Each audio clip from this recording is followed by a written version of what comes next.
Hey everyone, welcome to the Dragon's Lair. You've got Sam here, Chris with me, and somebody special is joining us tonight, Eddie from Orbital Knives. So Eddie is a good friend of the channel, and he is going to give us some time tonight so we can hang out, talk a little bit about Orbital Knives, what's going on in that world, and dig into his big brain of design, because I always like to learn from others. So how's it going, Eddie? How's everything doing? Good, thank you. Thanks for Yeah, inviting me man. on and for the opportunity. It's awesome to be here. Yeah, absolutely. Our pleasure. So let's say hello to a few folks in here while we're warming up. We got Marco in the house. How's it going, Marco? Yeah, Good to see you. Titanium Justin is there too. Cool. Joe, appreciate you. OC Omega, channel growing, brother. 133 subscribers. Nice, dude. Awesome. Congratulations. I love seeing that. Cliff in the house. What's up, Cliff? How's it going, man? Mo Patty Trish, how's it going? Appreciate you. Jimmy Crow is in the house. The legend, the myth, the man. Appreciate you, Jimmy, coming in here. Appreciate the awesome knife that you gave us for the giveaway tonight, too. We'll show that in a bit as well. Kelly's Mismash is in here. What's going on, Kelly? Jody in the house. How are you, Jody? Thank you for joining us. I've got Brown Sugar. What's up, my friend? How are you? Paul Mills. Always looking to make sure that he knows that we are the good Wyvern and the good Kodiak and not the other one. Let's see here. Titanium Justin. TJ, what's up, dude? Thanks for jumping on here, man. Appreciate you. Adventure Man in the house. Let's see. Anybody else? I know we're going to get some folks trickling in later on and whatnot.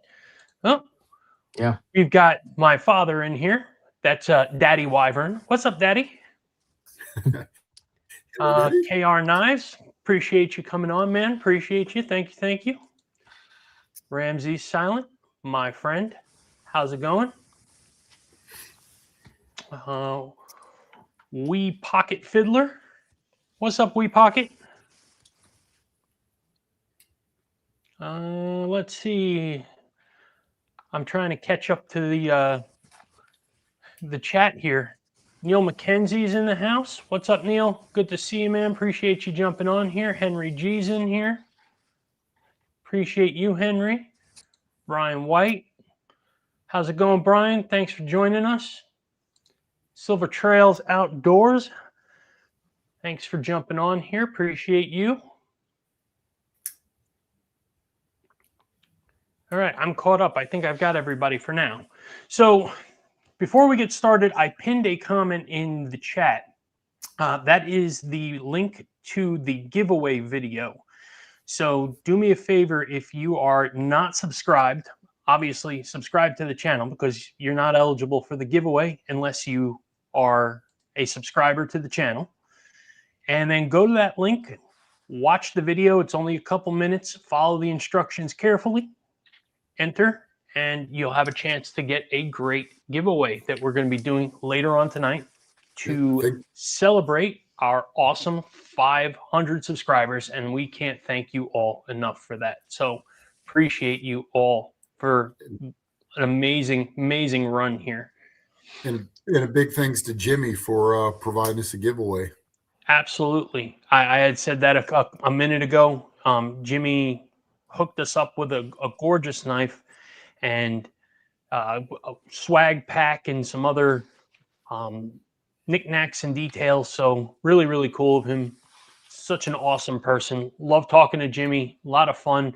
We're supposed to do that knife hangout April, I think it is. So when we we drive down, we're gonna meet up with him. I think we're looking around Cincinnati area, Chris. That seems to be like the midway point. So I think that's where we're gonna be looking around that area. Bluminati Ninja in the house. Mr. Mouse, appreciate you. Matt Maurer, how's it going, buddy? Thank you for coming in, hanging out with us tonight. And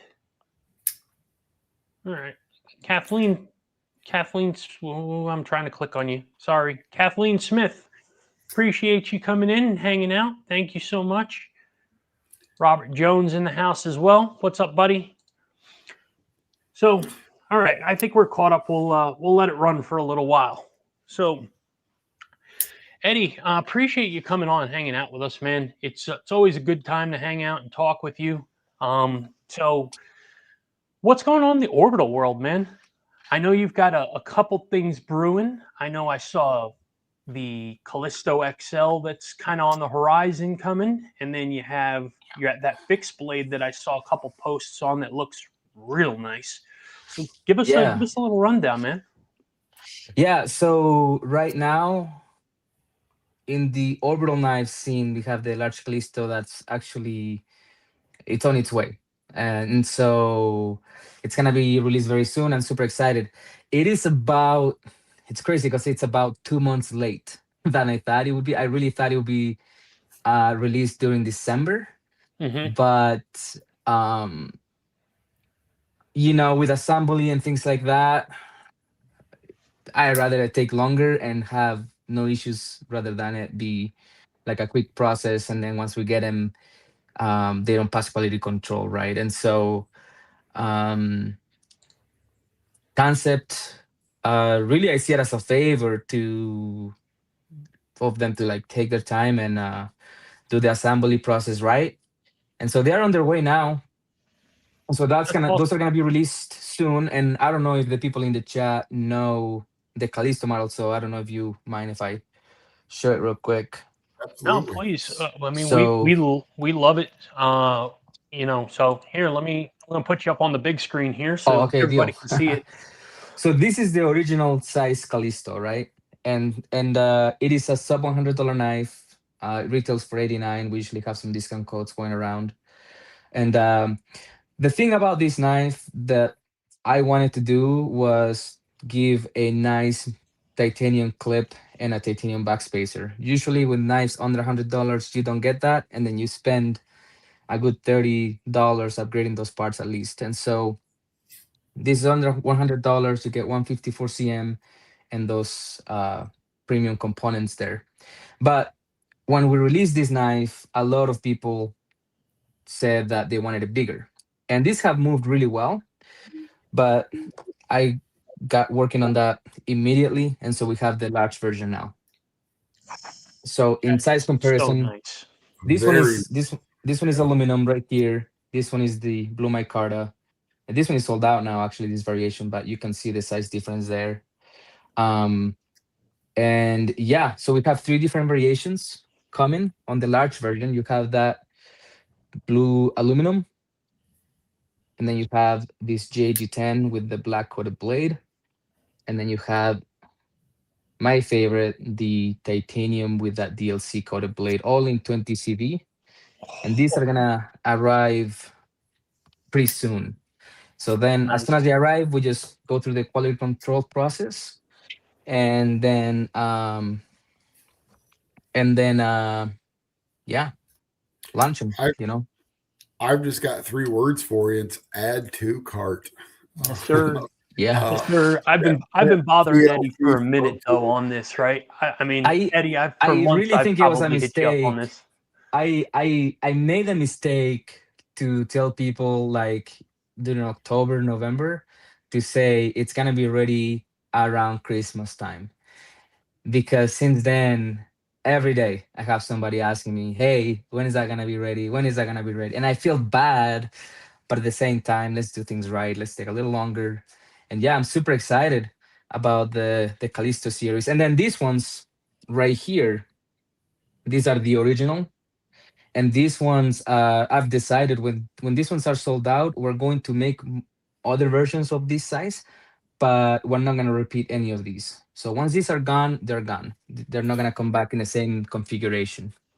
Eddie, are you able to share the delays, or is that not for public consumption? Share the delays. Yeah, Yeah, what why? What did they give you any detail as to the cause of it? Was it something related to the tariff situations or anything like that that put them a little bit behind, or was there No, anything no, like it that? was just assembly wise. Like I was, I told them it's gotta be done right. Like we Hmm. have a really good relationship. We have worked on a lot of things together, and so when it came down to it, I, I noticed that there were some issues in assembly, and so I was like, just make sure you do it right.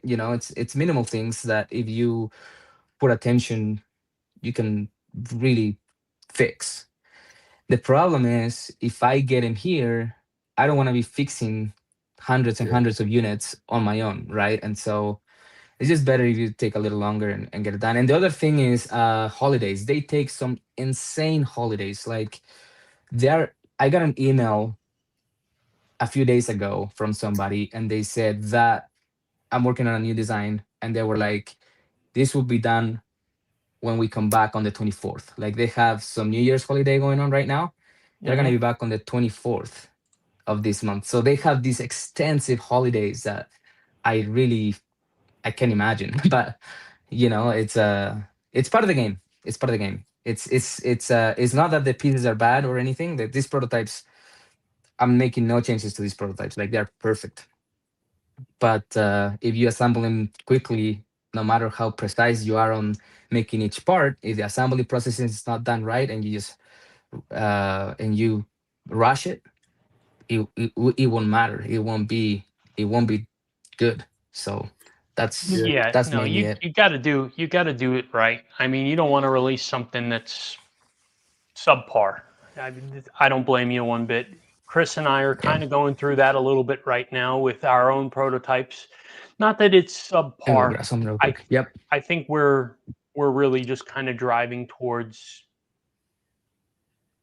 Yep. making it a little bit better, right? I think is the answer that we're looking for.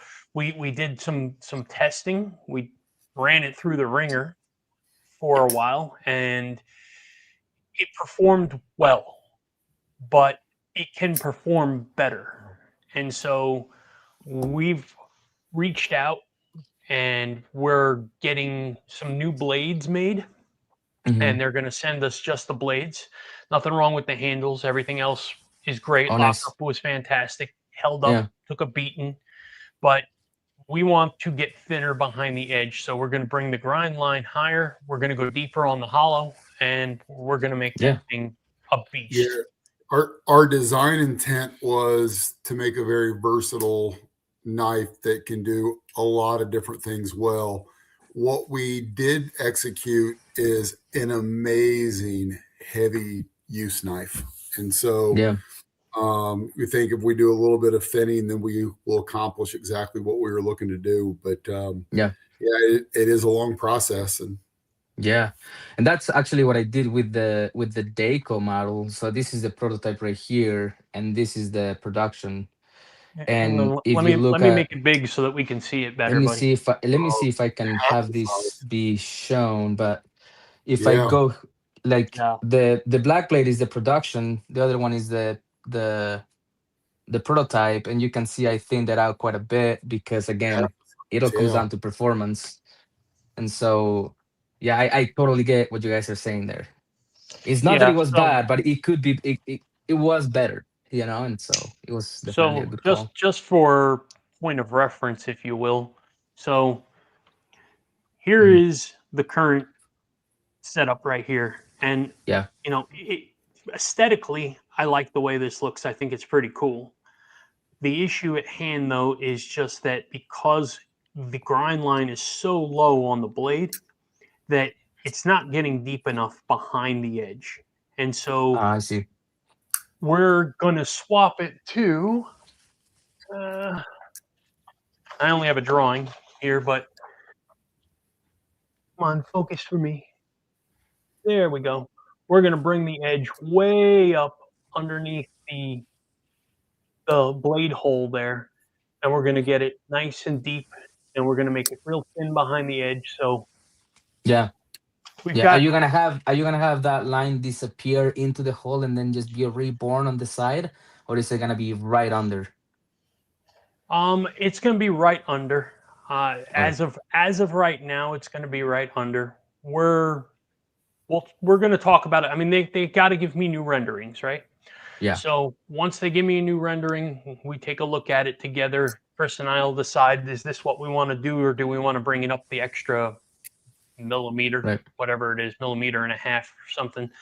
But Yeah. we're gonna see how it looks. But Yeah. I know it can get slicier, and this blade is a Yeah. beast. The knife is a beast. It, like I said, considering the fact that we were testing it against things like a Conigarius and against a Kunwu Padre. I mean, we were putting it up against monsters, Yeah, and those things it are was holding its own. nice. So Cool. you gotta say, if it's doing that already, I think we can make it better. Yep. Which is gonna be great. That's awesome. So I do have a question for you guys, since you are putting up your first knife out there, and Yeah, it's actually absolutely. a question for the people that are watching too, because a lot of companies act in a way of, whenever you are working through a prototype, working through a new design, and you're making adjustments and all of that is very secretive for a lot of people and a lot of designers as well. For me, Mhm. I don't mind sharing, right? I don't mind sharing from the beginning. From the time I get a prototype, I will show it to people. You know, I like getting opinions. And I can see that you guys are doing the same. Is there a reason as to why, or is it just you just want to put it out there, or is it like, I sometimes wonder, should I not share it so soon and wait a little bit until I'm closer to release? Does that make sense? It does make perfect sense, and I know a lot of designers that keep it secret, and a lot of them that won't share it for a while. People like Devo Knives, Kevin Johnson, he shows it, but then he takes away and makes it disappear for months. Kevin You does know, that. it's There it is. yeah, pretty much. He gives you a teaser one day, says, "Hey, check it out. Look what I'm working on," and then tucks it away in a drawer somewhere, and you don't see it forever. Yeah. And honestly, Yeah. I get what his mindset is. It's building hype. It's building. You don't want the knife to be boring to anybody if they Yeah. see it all the time.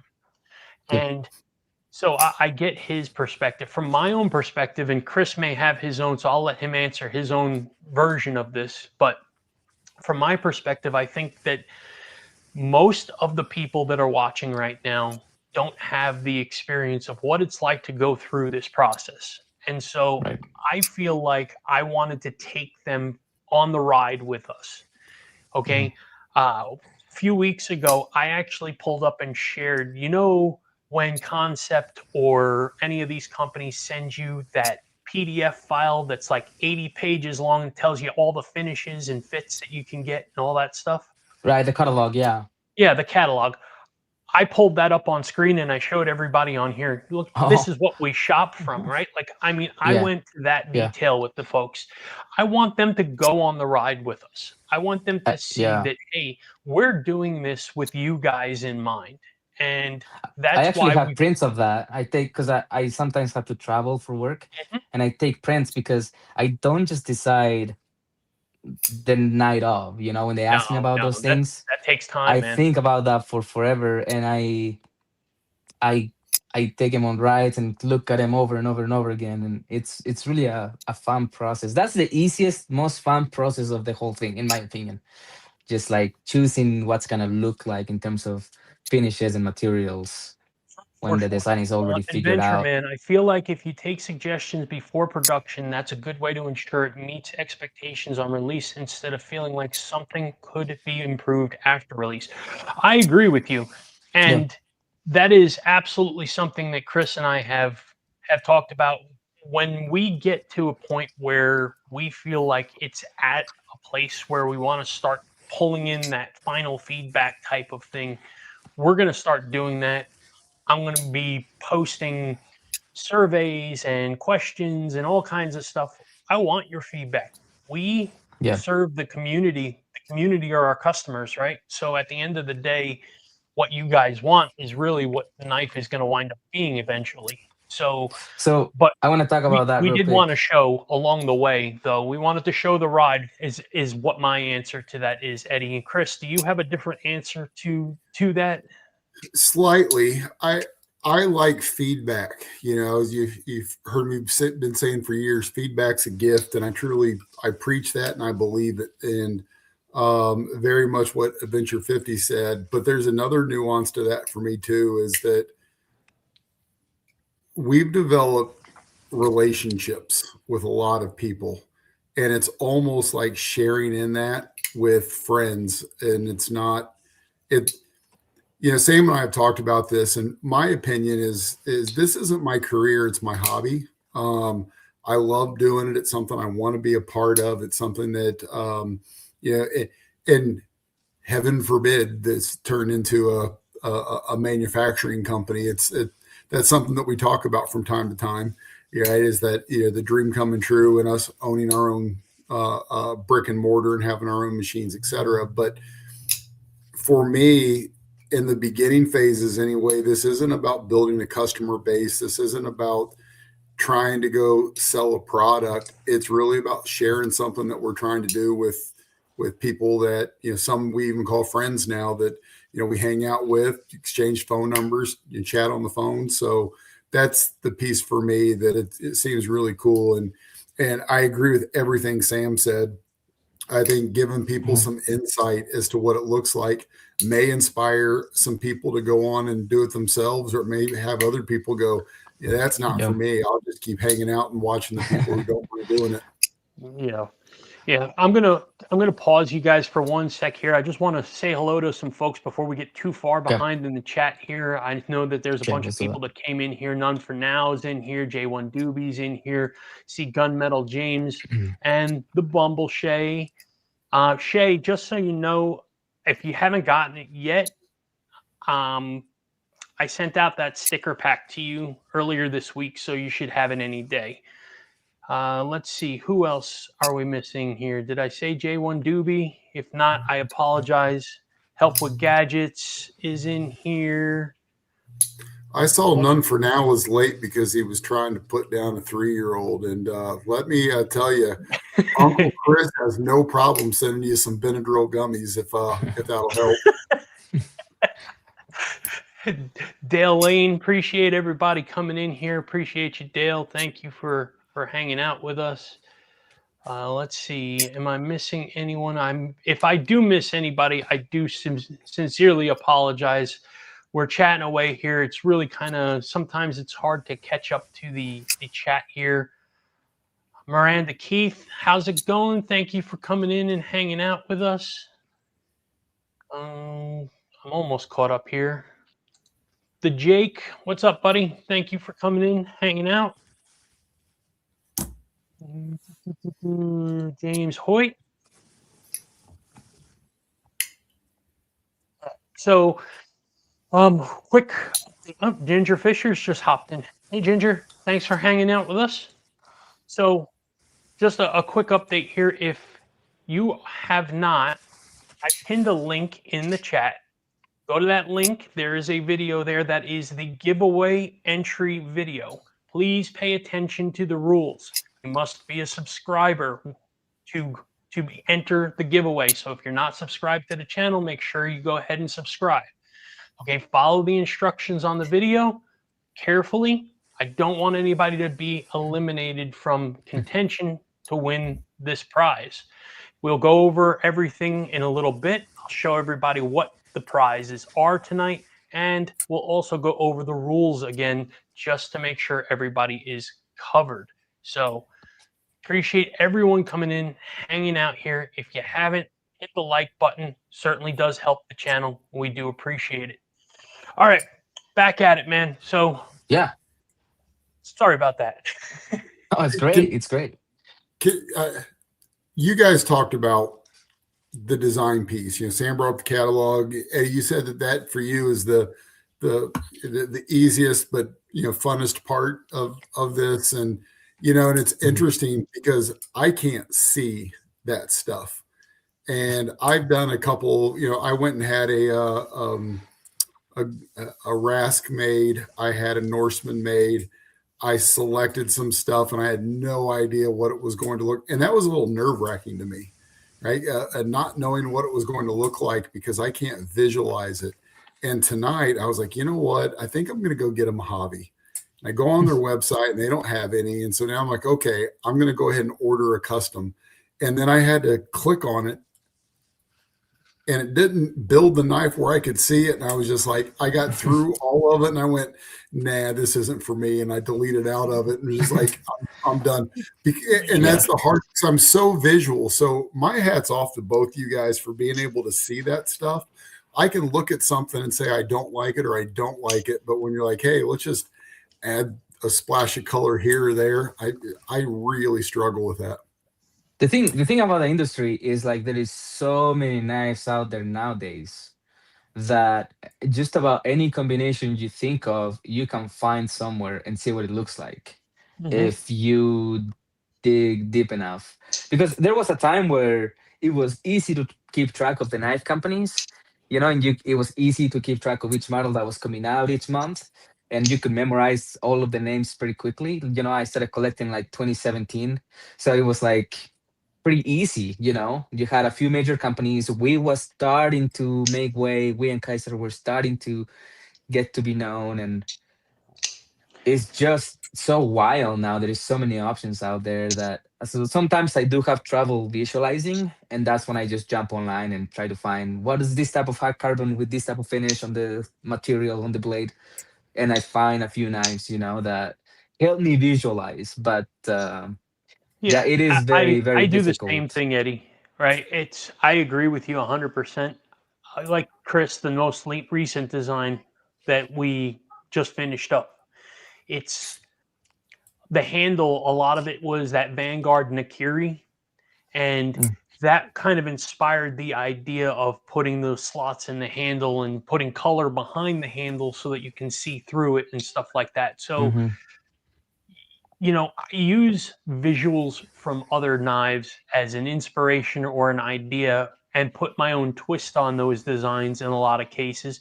And then once I kind of formulate the idea of a design, that's when I start coming to you, Chris, and I start going, okay, now where do I go with this, right? That's when I start to ask you, because now it's in a form that you can actually see. Yeah. And right? you guys gotta have that conversation between the two of you. And if one of you goes too wild, you have the other one to pull you kind of back and say, no, let's let's bring it back home. Chris has to pull the reins on me from time to time. I get crazy and I start to think, and my brain starts acting like a pinball. And sometimes he's like, "Okay, man, you're missing the point here. You're missing this here. Or he'll just ask me something and just ground me immediately. Right? It'll start with, "Well, what's the purpose of this blade?" And all of a sudden, I'm like, "Oh, damn." Like, I didn't even really think about that. I was just drawing all wild like a crazy man. And it's like, what's the point of the knife? Yeah, are we spreading butter on toast, or are we sawing bricks in half? Like what are you trying to do here? Right. That's Yeah, he that's keeps all that me matters. balanced with that. Right? He keeps me balanced with that. He keeps me thinking about things because he is a student of like blade steels and stuff like that a little bit more than I am. I know a good amount. Chris digs into this stuff. He's more like, how does this work? Why does it do this? What's the ideal edge for this steel? All that kind of stuff. And he thinks about that, goes deeper into those things. And I'm thankful that I have a partner like that because he kind of keeps me grounded. Otherwise, I just go cuckoo. I'm probably in the totally wrong direction. So I've got, my own little built-in metallurgy student here. We balance, like you just said, Eddie, we balance each other. And it's, Sam and I are both big guys. We have about the same size hands, but our ergos are different. Like when we compare knives and do different things, it's very interesting because things feel different to us. And we have a bit different taste in knives, but we're also very, very similar in a lot of ways. And so we can agree on a lot of things or challenge each other's thought process. And, you know, and it's good because, you know, we have such a mutual respect that it's never, I mean, yeah, it can be condescending because we're joking and playful, but it's never, we never argue over what a design is or what something should be. It's always, you know, a lot of fun and growth. Yeah, Kelly, you're spot on, right? Chris and I have a lot of respect for one another, and we are both willing to see other people's points as well. Both of us being in corporate leadership helps that perspective, I think, in a lot of ways. And I'm sure, Eddie, you probably do the same thing, right? I know you're in a leadership role as well, an executive role. So I think that kind of helps you to see other perspectives and stuff like that. But it's great having two perspectives pushing back from each other, being able to complement one another and see other things, other ways, stuff like that. So very, very cool. And I would say our biggest challenge is if when Sam was done drawing, he was like, okay, how fast can they have the knives at my doorstep? And I'm more like, you know, if we get this thing out before 2030, that's a win. And so, you know, it takes forever. I want to crawl into stuff and you know, Sam wants to run into it. And so it's interesting because that's probably where our biggest difference in the perspective is his sense of urgency is now. He's an operations guy. They make decisions immediately. And you know, and it's like, we can't wait for stuff to pile up. We make a decision, we move forward, we go now. Getting better. Yeah. So James Hoyt had a question, Eddie, and I mean, I already know the answer to this, but I'll let you chime in on this, brother. Yeah. So here is a fornax. It is a beautiful knife, and it is our first ever premium offering. And this is not my design originally. It is a collaboration that we did with Paul Manco out of Manco Knives. And one of the things that we want to do with Orbital is we want 90% of our lineup. That's kind of a rough estimate, but we want 90% of our lineup to be in-house designs and then 10% to collaborate with other people. And so Paul was the first person that we collaborated with. This is S45EN in titanium. And then you got those titanium inlays in there. We were thinking about going with like brass or something like that for those inlays, but it did affect the weight. And so we're able to release this 3.65-inch blade at the amazing low weight of 3.2 ounces. And so it's very, very light, very, very smooth.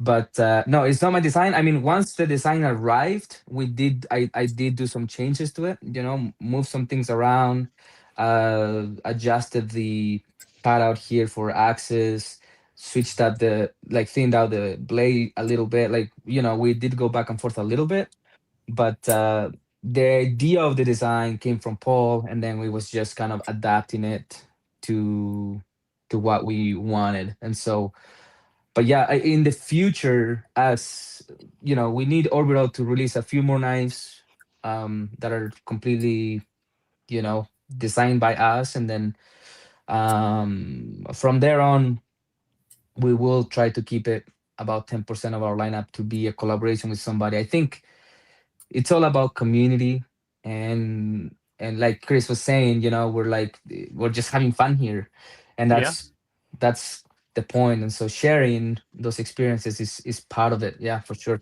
But that's the story with the Fornax. It was a Manco designed, and then we just adjusted it. So that's why it's labeled on the backside. It has his designer mark in there too as well. Yeah, Paul's a good dude. We met him at Blade Show, and I've talked to him several times since Blade Show. He's helped me out a few different times with things, and just super nice guy. Very talented, not only in knife making, but musician, artist, photographer. I mean, the guy's just kind of like when it comes to artistic abilities, however you want to view artistic, Yeah. he's kind of got it, right?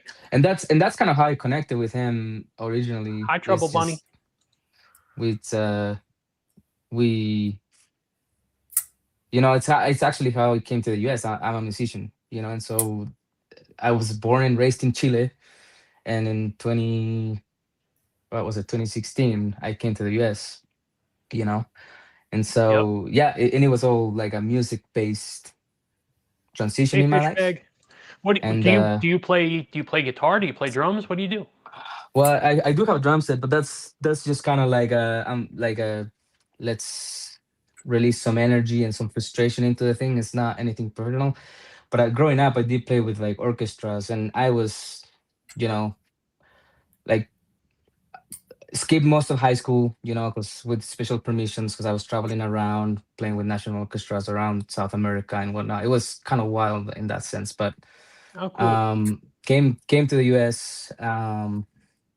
And then it kind of fade away because in the US, it's not anything that really pays the bills. And so went to school, eventually got married as well. And yeah, I have 2 kids now. I actually became a citizen about 3 months ago, 4 months ago. It was in Oh, November last congratulations, year. man! That is So awesome. yeah. So That's great. Congratulations. Our yeah. our friend Dylan Mallory is in. He dropped a line to you, Eddie. He's a Who? big fan of the Fornax. Oh Dylan yeah. Mallory. Oh yeah. We I do have one of his knives. We actually did a little swap in there on that one. That's a good trade. Yeah, Dylan's got that H2O coming out. He just placed the order on that thing. That's a gorgeous knife, and on top of that is he said it's like his last OEM because he's starting to get into the custom world. I mean, he's grinding his own blades now and stuff like that. So that's really cool. Amazing. He's Congrats, man.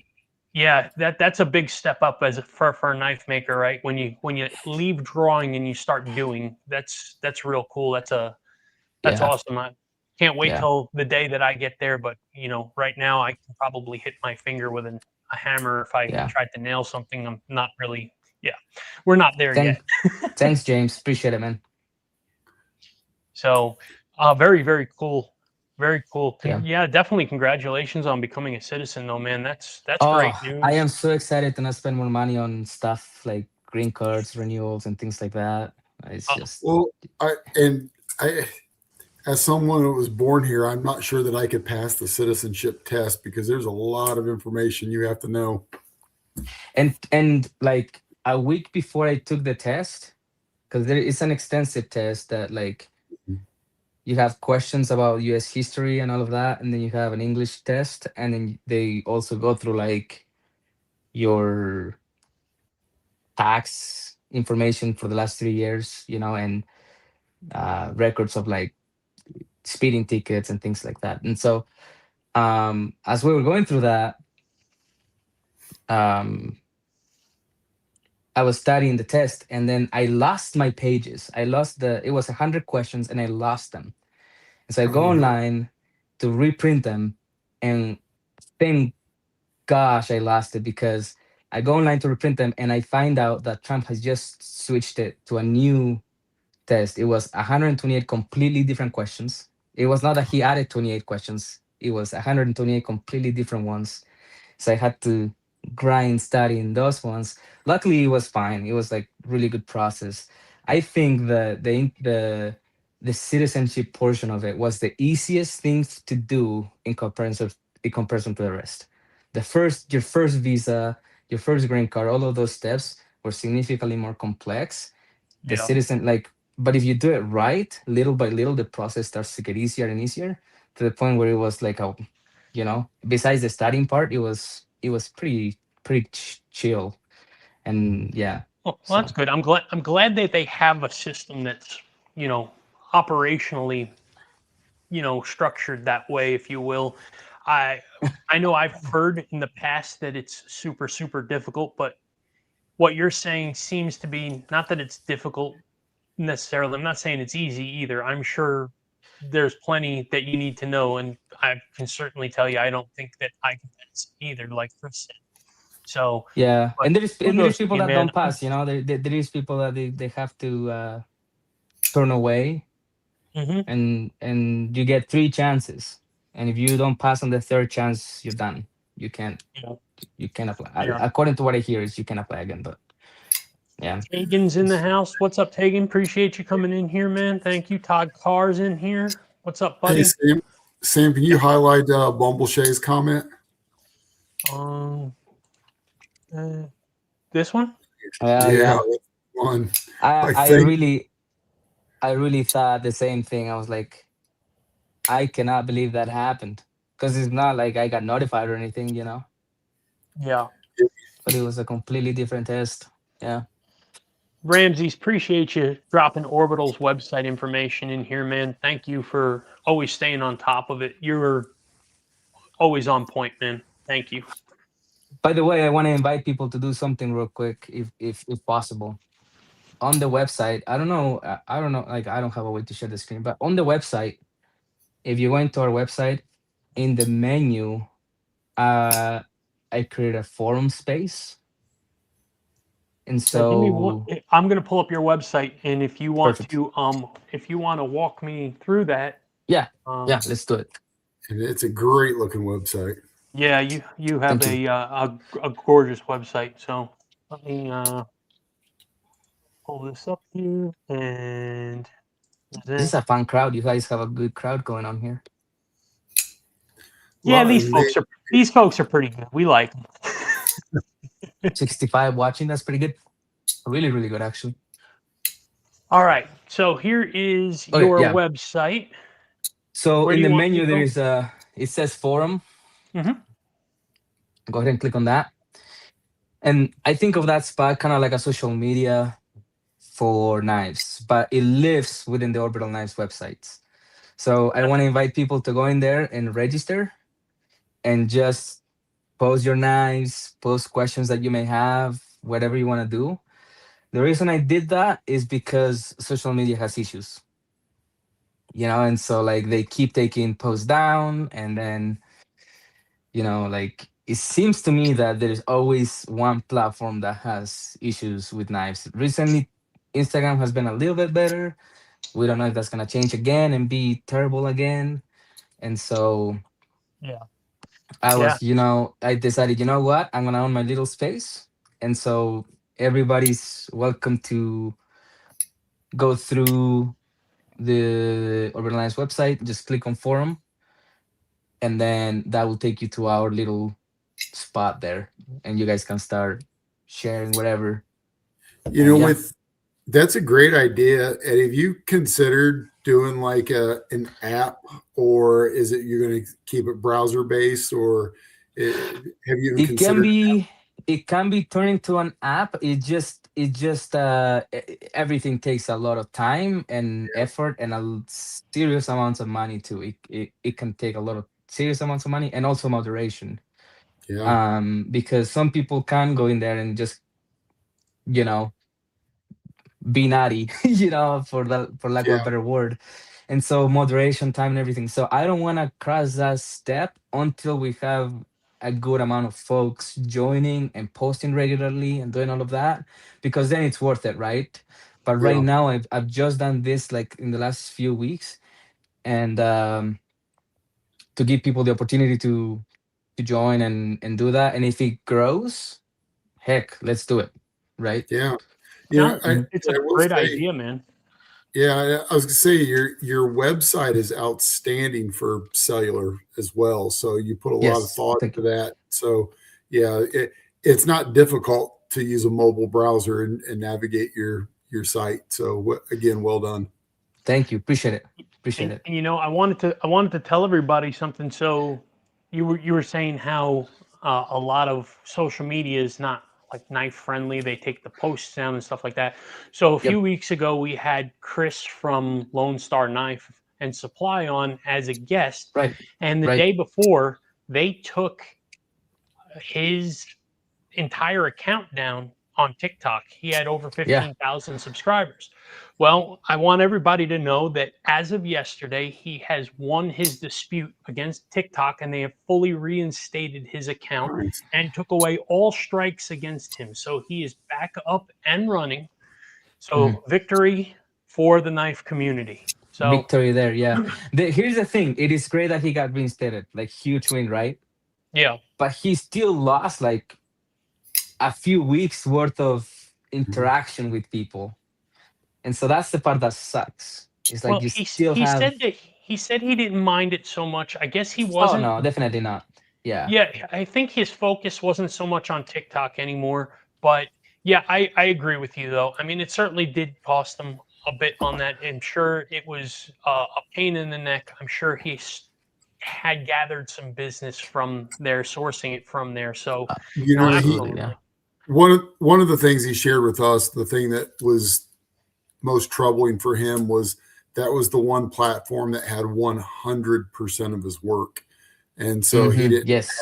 he didn't keep all the copies of everything that he'd done once it was posted there and local storage, et cetera, getting rid of stuff. But that was the piece that was really problematic for him. Yeah, Yeah. yeah. I knew that anything he posted, anything he ever created, he posted it there, and then he chose somewhere else to post it, whether it be YouTube or Instagram. But everything he created always went there, and so yeah, he was pretty heartbroken when that happened. Yeah, I that, remember that that. that one was tough. I know that. I know I'm in a chat group with him, and it's all the content creators that are all Mhm. kind of in a big chat group. It was started by Lefty from Devo, and when he came in and said that, I mean, everybody was like, "Dude, that's terrible." I mean, Yeah, we were we were pretty heartbroken for him, and he seemed like he was pretty aggravated. But I'm glad that he was able to get it corrected. It's just, again, like you said, right? It sucks he lost a few weeks on this one, but he's at least gotten all his stuff back. So yeah. It's a win. It's a win for him yeah, to be able to get big it big back. big picture is Definitely. Yeah. it's a win. So I It, did it want was to bring. Go ahead, oh, buddy. I was gonna say it was a win for me because of that, it turned me on to Chris and his platform, and I ended up getting a pretty sweet TRM out of the going on to his website and Yeah. checking it out. I'm like, I'm not gonna let them take him down. I'm gonna do my part. So Yeah. uh, and I love the knife. But sorry, go ahead, Sam. Now, so Eddie, I'm going to bring your website back up, and I just wanted Yeah. to ask you something. So Yeah. this knife, this is the fixed blade prototype that you're working on, That's right, the man? Apophis. Yes, the Oh, Apophis right okay. here. Hold on a minute. Let's blow your screen up since you got one in hand, Yes, man. I have the two versions. Um, so this is the one in green micarta, and it is in one and yeah, no, it's a 14C28N on this one, Nice, and then this one is the purple micarta, and this is S35EN. nice. Yeah, and so the guy that posted that picture is my partner in the company, and the way we work is he takes care of a lot of the logistics stuff. More than logistics, like bookkeeping, shipments. If we ever get into some legal issue, he has to take care of it. Taxes, he takes care of. Um, Keeping inventory, he takes care of things like that. I Hmm. take care of getting the knives made, designing, all of that stuff, and then interacting with the community, moving product out. So the way I look at it, when I wanted to start Orbital, I needed somebody that was very reliable and that I knew could work well on that side of things. I didn't really need another knife junkie. I am the knife junkie. Right? I need somebody to take care of the business, somebody to tell me, hey, you're producing too much, slow down, we're gonna run out of money, right? Like things like that. And so I knew, look, so we both work for the same company, we're both in different departments at the same company. And I was like, hey, I have this going on, you want to do it with me? And he agreed. And so we partnered up, and so I've gotten him into knives slowly. you know, he has a pretty sweet collection now. Actually, he has a couple of boustiques and things like that that he enjoys, and um, yeah, that's why he has access to You the bad fixed blade. influence, you. But That's all it yeah, takes is somebody to open the floodgates, and it's all downhill. I've done that to Chris several times. I'm pretty sure that his wife hates my guts because because I've cost him a lot of money. I was perfectly content with sub $100 knives for a long time, and then my first what I would call nice knife was a PM2. And then my second one, Sam and I were on a quest together to go find another good one. I bought a Benchmade 940, and that was that was my limit. Were those two, like they were both right at $200 when I bought them, and I was sweating bullets when I bought those, and now I'm just like, I don't want that Mojave in that color. What else do I want to get? It is amazing that once you open up that it gets a whole lot easier. I bought me this at the last Blade show in Atlanta, and my wife was like, "What was that?" Is that an Archer? What is that? Shurgorov Quantum.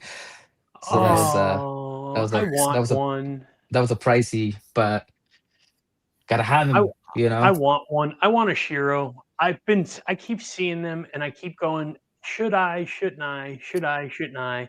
It's like, shouldn't I? You should. I know I should. But, my struggle has been: do I get that or a Herman first? Like I go back and forth of which one I want more. And when we were in Atlanta, we didn't know anybody, and Jared Neves was standing over, and we're like, hey, we went over and just started talking to him, and like, want to look at our knife design that we have? He's like, sure. And he pulls the packet out of our hand, reaches in his pocket, and he's like, here, want to flip my Herman? We're like, yes, please. And so he's going through our knife, and we're just playing with, probably. I'm gonna solve your problem, Chris. Yeah. Okay. Please. You ready? Yep. You're gonna end up with both, so it doesn't matter. Just get one. I like this guy. You know that? Well,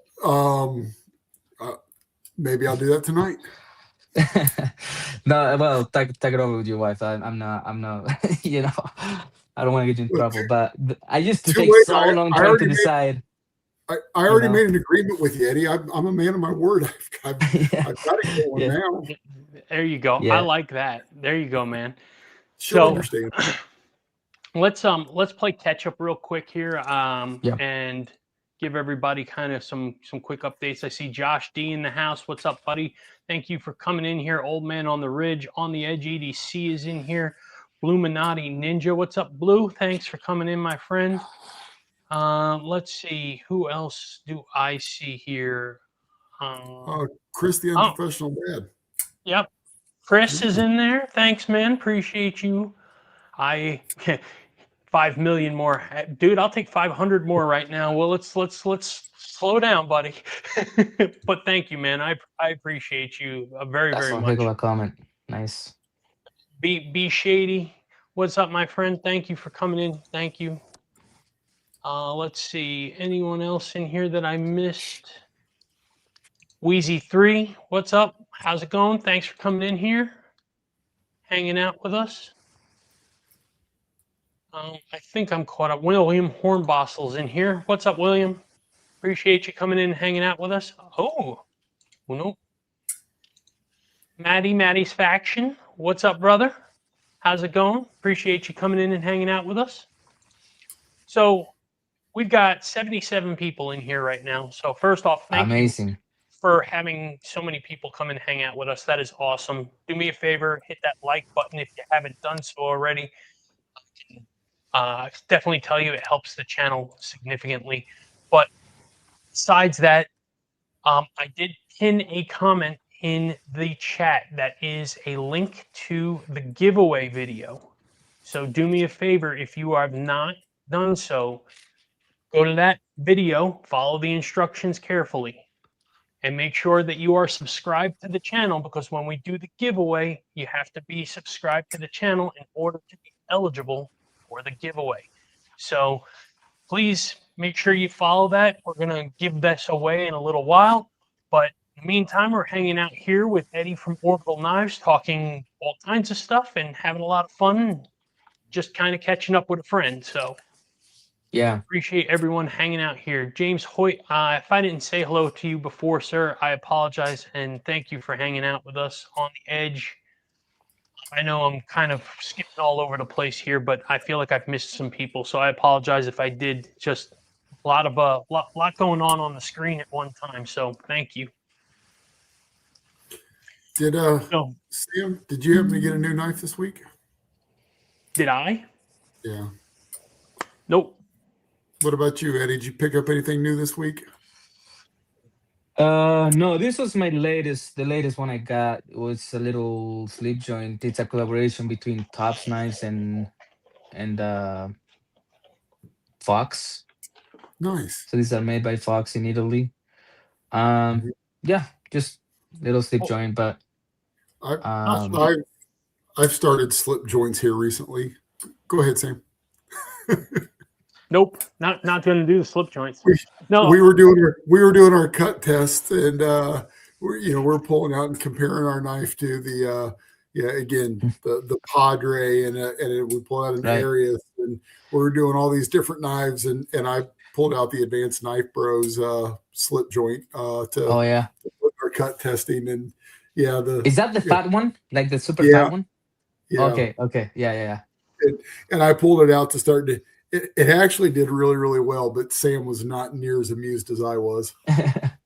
On the edge. I want a new blade. Yeah, me too, man. The struggle is real, brother. It's a struggle. But no. I have had to be more reserved on the buying side because having orbital running is so darn expensive.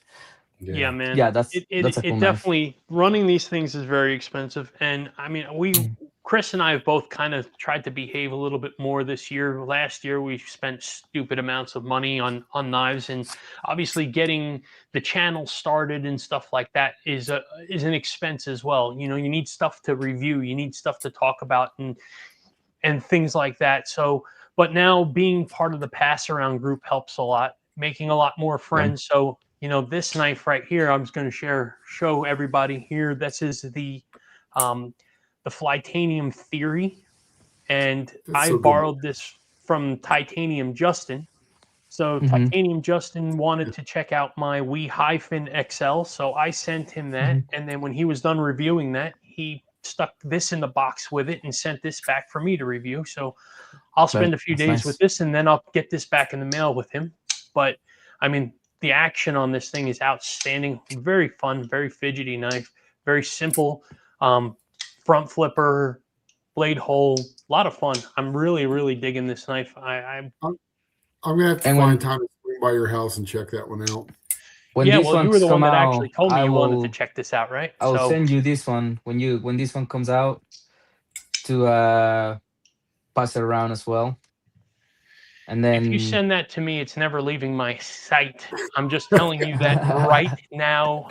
Okay, especially if you send me that DLC and titanium one, because that's the one that I want. That is right up Daddy's alley. Hello. You didn't put one out that isn't up my alley, so I might be getting 2 or 3 of them. Yeah, that's the thing. It's they're pretty. I really like them. I really like them all. You do outstanding work, man. And I mean, I've handled several of your knives before, and thank you. You know, it's that one there calls to me more than any other one, though, right? As Chris had mentioned before, it's my favorite one. It's my favorite one of everything that I've done. This one takes the crown. Why is that? So, Chris, from Professional Dad. So, Chris, this is Eddie from Orbital Knives, and Eddie's a friend of ours, and he runs Orbital Knives, and he does some awesome knives. If you're not familiar with Orbital Knives, you should definitely check them out, because he does gorgeous knives, and He's just going over some stuff that he's got going on, as well as Mm. a little bit of background stories to some of the knives that he's made already. So, and pointed out a forum on his website for us to all Yeah. discuss. Yeah. Yeah. So the reason this one takes the crown, Chris, is I've like when I designed the Callisto, I put everything I liked on a small compact knife, and I really enjoy this knife a lot. This one, I have like we upgraded the heck out of that knife to make the large happen. I mean, titanium, it's milled, right? It's got that DLC finish, 20 CV. But I look at this one also as a something that I did with the community, because on this one, I just worked on this one silently. Yeah. And then people started telling me, you know what you should do? You should make it bigger. You should add jimping. You should counter the scales. And and I, as a designer, yes, I like all those things, but I didn't want to do those things on the compact version. I wanted this one to be very simple. And when you make a smaller knife, in my opinion, a smaller knife, if you're gonna have a day in which you're gonna be going to town in your knife, you're gonna grab a bigger one, right? And so with the smaller one, I felt, you know what, let's keep it clean, no jimping, things like that. And I had some slopes on the handle, and I cleaned them out. Those slopes were in the prototypes, and I took them off and things like that. This one, I look at this one something that I did with the community. I took a lot of the things that the people requested and put them on here, and it turned out awesome. I did decide on the finish and the materials, but people wanted those contour scales. People wanted the bigger blade. People wanted the jimping, and then I also nested the liners in comparison to the original one. These liners are nested here, and so yeah, I can get this one off my pocket. It seems, whether it's this one or any of the other versions, but of the three versions that we're releasing of the large Callisto, this one is definitely my favorite one. By the way, Stunner. I try to make things meaningful at Orbital. Like the reason these ones are called Callistos right here, and a lot of people know Orbital Knives is a space themed brand, and so Callisto is one of Jupiter's moons, and that's okay. There you go. It's a space body, and it's a celestial body, and it goes with the brand. But behind it, there's a meaning to it. Um, Callisto is actually the oldest moon in our solar system. In other words, it's the first moon in the solar system, and this is our first offering. And so I'm That's trying cool. to I'm trying to give things meaning, not just, hey, let's make a knife, let's find a cool name for it and put it out there. So yeah, That's very thoughtful. Now that is Yeah. pretty cool. That is really cool, actually. So awesome, man. Sam's like, what knife? What do you want to name our knife? And I'm like, knife. Yeah. Naming things is difficult. I'm not a marketer. Yeah. Yeah. Chris will call his dog "Hey you." So I mean, when my first kid was born, he didn't have a name for almost 48 hours. And the nurse was like, you're gonna have to go home and do all this paperwork yourself if you don't name him now. So I was like, okay, we decided on a name, but naming things or people, kids, whatever, it's names are challenges, man. I difficult. racked my brain around things. I explored other cultures, other mythical beasts in cultures, everything under the sun. We actually had a really great name to start with. And then at Blade Show, we're wandering around talking to people about it. And all of a sudden, somebody's like, yeah, the knife is great. We like it. Here's the thing. You're going to have to change the name. I'm like, why? The name is great. He's like, yeah, but CKRT already has that knife name. And if you do that, they seem to be like really quick to send cease and desist letters. So you don't really want to play that game. And I was like, man. Absolutely. Yeah. Yeah. And that's a game that I'm really careful with. And and in this, like, space is cool. And the problem that I have is there is a lot of names out there that are named after some sort of element in space. And so, yeah, but I really want that my like orbital to be focused on it because I really like it. I enjoy studying it and reading about it and all the new discoveries that happen all the time. It's really intriguing to me. So it's a good way to combine the two for me. But Yeah, yeah, that's really, really cool, man. That's awesome. Hey, everybody, do me a favor. I just refreshed my screen real quick here. We've got 74 people in here.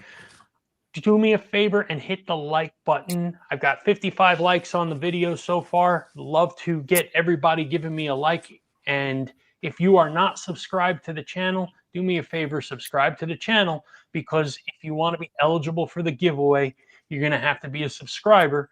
So go ahead and click the link to that YouTube video that is in the chat. That'll take you to the giveaway video. Pay attention to the rules and instructions on that, and wish you good luck on that. Did I see Jim Cox in here? Hey, Jim. Appreciate you coming in here and hanging out, man. what's up, Jim? Was there a fake lunar landing? Was that what I just saw on the screen? Yeah, he said name the next model fake lunar landing. That's Fake lunar landing, yeah. Um, Now we have some crazy. So about you were asking me what we have in the pipeline. So we have these ones that are gonna be here very soon. We have these ones that are prototype. I'm making the last adjustments to the Apophis, this fixed blade. And then I have another fixed blade that I'm gonna get prototypes of soon, and that is not an orbital. That is going to be a tenable.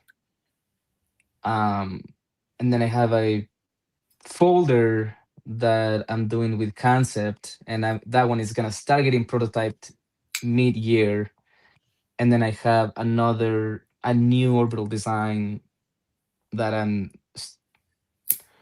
starting to work on it now. The design is done, but I'm starting to think about, how do I want to prototype it, in which materials, which blade steel, all of that. That's where I'm in that stage.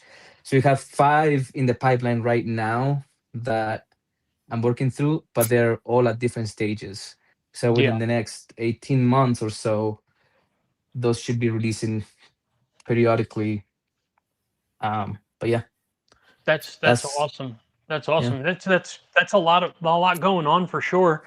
But it's you have them spaced out that way, right? You have something in the pipeline to work off of and whatnot. So we're just starting to kind of ramp that up. I have just gotten back our CAD designs for our newest one. 2 hours? Not even 2 hours before this live started. I got that back. So we have one, obviously, right, prototype here.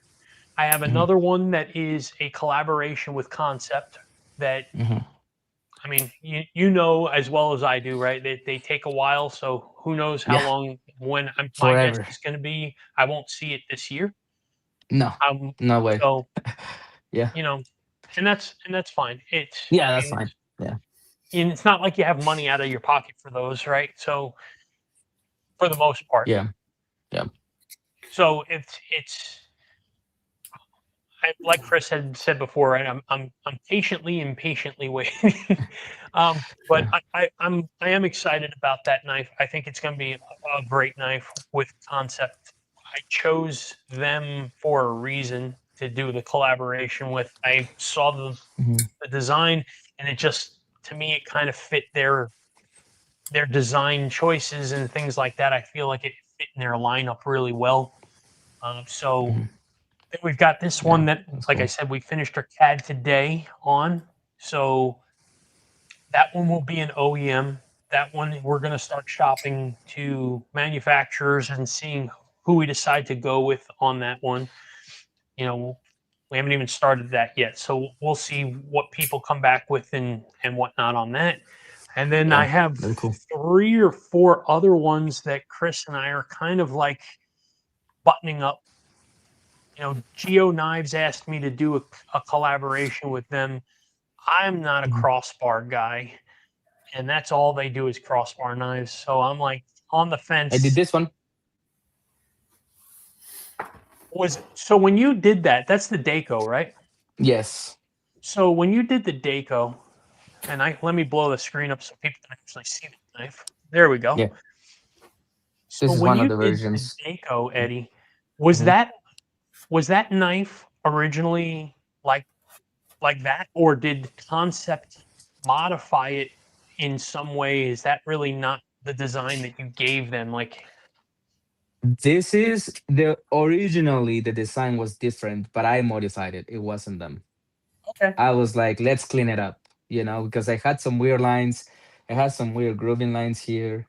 And I really wanted the ability, like when you have lines in here, it can make the knife look cooler, but then you're telling your fingers where to go hmm and you have less flexibility. With this one, you can be as far back as you want or as far forward as you want. And there is nothing interrupting the ergos anywhere you want them to be. yeah, And so for that reason, I wanted it clean. And the reason why is because even though it's clean, it still has a sense of uniqueness to it. Usually when a designer r- releases a new knife and it's clean, the typical comment is, "Oh, it looks like a whatever. It looks like this knife. It looks like that." And like that happens across the industry. With the Deco, I made it as clean as possible, and I haven't gotten as many of those comments as people normally would. And so I yeah, really was happy that I was able to achieve that, because that it's really difficult. Like, if you design a knife that looks clean, it's very easy for it to look like a Elementum, you know? You know what I mean? yeah. But this one has a bit of a different style. And so yeah, it was modified, and it was me. And I was worried when I was doing that, because when they accepted the knife, I submitted the knife to them and they accepted it. It was completely different to what it ended up being. And I was worried that in the process they were gonna tell me, this is not what we agreed to. You gotta go back or we're gonna kill the project, right? But they really respected everything all the way through. And Emily and Joyce are a pleasure to work with. They're really good yes. people, and I like them both a lot. When I met Joyce in Atlanta, Mhm. Paul Munko was the one that told me to go to her, and I Yeah. kind of laugh about it because the first time I met her, I walked up to Joyce and I said hi. I introduced myself and I said, Paul Munko is a friend of mine, and he told me to come over and say hello to you. And Yeah. she jumped up and gave me a hug. And I was so thrown Yeah. off by that because it's Mhm. just so not the Chinese culture, right? So it was a little strange. It made me laugh a little bit. So and she's and good people. the cool thing about collaborating with Concept is you're collaborating with these amazing people. They're good at what they do. Yeah. But the one thing that calls out to me a lot is, even though they take a little long, they go to so many shows. They were last week or this week, they were in New York for a show that I Yep. didn't even know that was going on. NYCKS. Like, Chris and yeah. I were going to go to NYCKS, but And we decided last minute not to. So they yeah, go I they agree go with you. to they go to shows in Paris. And Yep. they go to, like, the Deco. You can buy the Deco in some Russian websites. Like, it just blows me away how much they care for their networking, and how, like, going to Yep. as many shows as they can. They're just everywhere all the time. And so I really like that, because, you know, No, concept typically, dove in head first, right? And I mean, yeah, they really went balls to the wall, so to speak, on this. And yeah, they're a young company in the grand scheme of things. They're a young company, right? So yeah, I think that's yeah. really cool that they realized that that's what they have to do, and they are. So that's awesome, man. Hey, Cliff, so you asked, are we doing a fixed blade? So the answer is more than one. Yes. So I have several fixed blade designs in the works. I don't know where in the lineup they're going to fall. I think the first handful that we're going to put out are probably going to be folders. I can assure you that one of those will probably be a lot more budget friendly. Chris and I have talked about trying to get some budget friendly knives out there, and we have some conversations with some companies that have some incredible budget lineups and stuff like that. So we are talking about bringing out some things that are not just titanium and Vanix like our first one, but maybe micarta and 14C and D2 or 154 CM or something like that. Something that's going to be a little bit more affordable and not labeled into that ultra premium version. So yeah, don't worry about that, man. But fixed blades are definitely going to be part of the lineup. It's just whenever we kind of get around to it. They are important. They are important. Fixed blades are definitely something we want. We want to make sure that we're putting out those things. So for sure, that will be something that's on there. And then, hey, Sam, I'll say real quick. Somebody asked to see the blur pinkle. I've got terrible lighting. Blur pinkle here. Yeah, I've got terrible lighting right now, so I'll work on that next week. I can pull a picture up on that, Chris. Yeah. I can pull a picture up on the lineup real quick. Hey, oh, that's nice. I really like the design you guys came up with. Thanks, man. Terry, which one is your design with concept? Is it out or is it a prototype stage?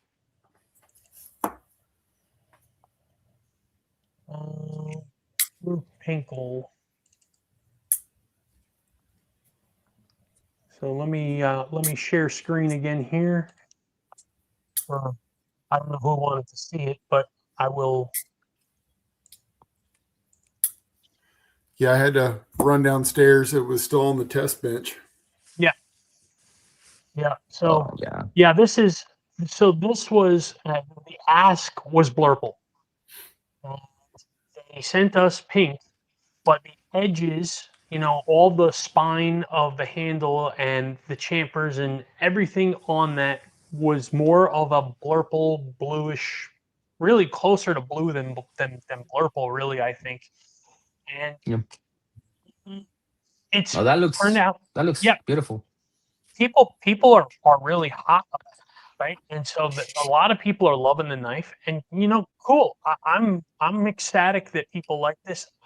I call it a happy accident, right? That's really to me what this is it turned out that it's going to be something that we are intending to add to the production line. So it will absolutely make it to the production lineup, and people are going to get their wish. For everybody on here, if they wanted to know, Chris and I have kind of ironed out what we want to do for the production finishes. So we are going to operate on the blur pinkle. That's what we're calling it, because it was blurple and pink, so it's blur pinkle. What was the other one? Masculine mauve? Was that what you called that, Chris? Yeah, masculine mauve. Yeah. We are going to do a all stone wash. We are going to do an all DLC, which for me, in my personal opinion, that was the one that is my favorite, the way it came out. I absolutely love the way that one came out for us, and I'll see if I can show everybody this one.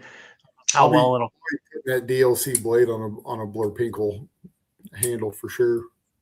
So, you see the belt satin through the DLC, so it really came out nice. And I really like that. Yeah.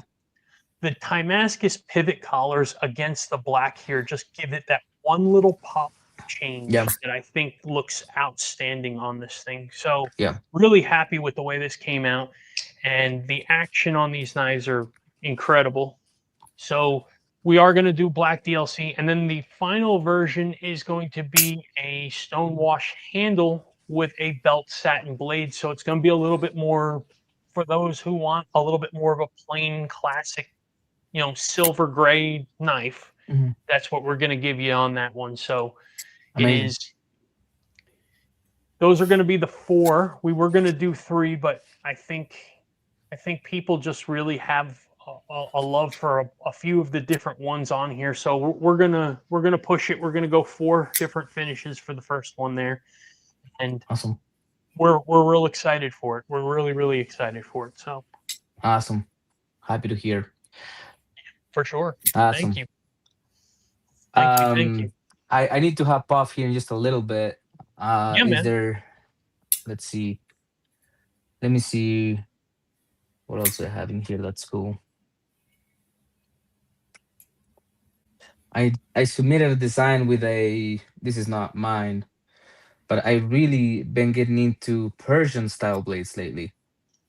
And this Okay, is the cool. mini chicane by Sharp by Design. Nice. And I've been studying Persian style blades for a little while now, and I think this one's gorgeous. It's one of my favorites. Yeah, so I submitted a design with one of these blade styles. Not doesn't look anything like this one, but it's kind of like it, like that same idea, right? And so Mm-hmm. yeah, I've been trying to. We'll see what happens. Keep you guys updated on that, but That's awesome. yeah, That's great. Yeah, I dig those looks. I like different. I think that's the thing. yeah, Is yeah. I can That appreciate. knife, yeah, that knife Yeah. you guys have, it's not the common No. lines that you see, that you encounter all No, the time. the Yeah. idea behind it really was to try and get it to where it's can be, a jack of all trades type of knife, really.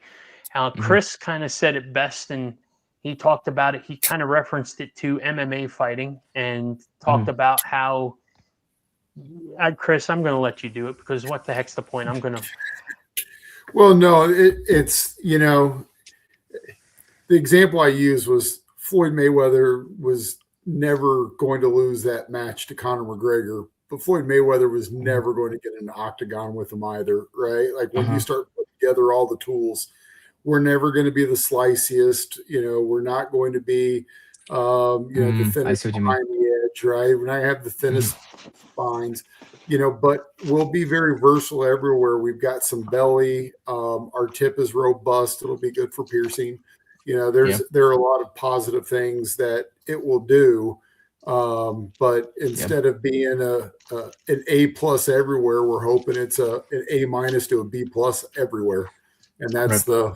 that's kind of the goal behind this one is something that you can take with you regardless of what you're doing and Yeah. in all conditions. Mhm. Salt water, in the desert, it doesn't matter. Yeah. Yeah.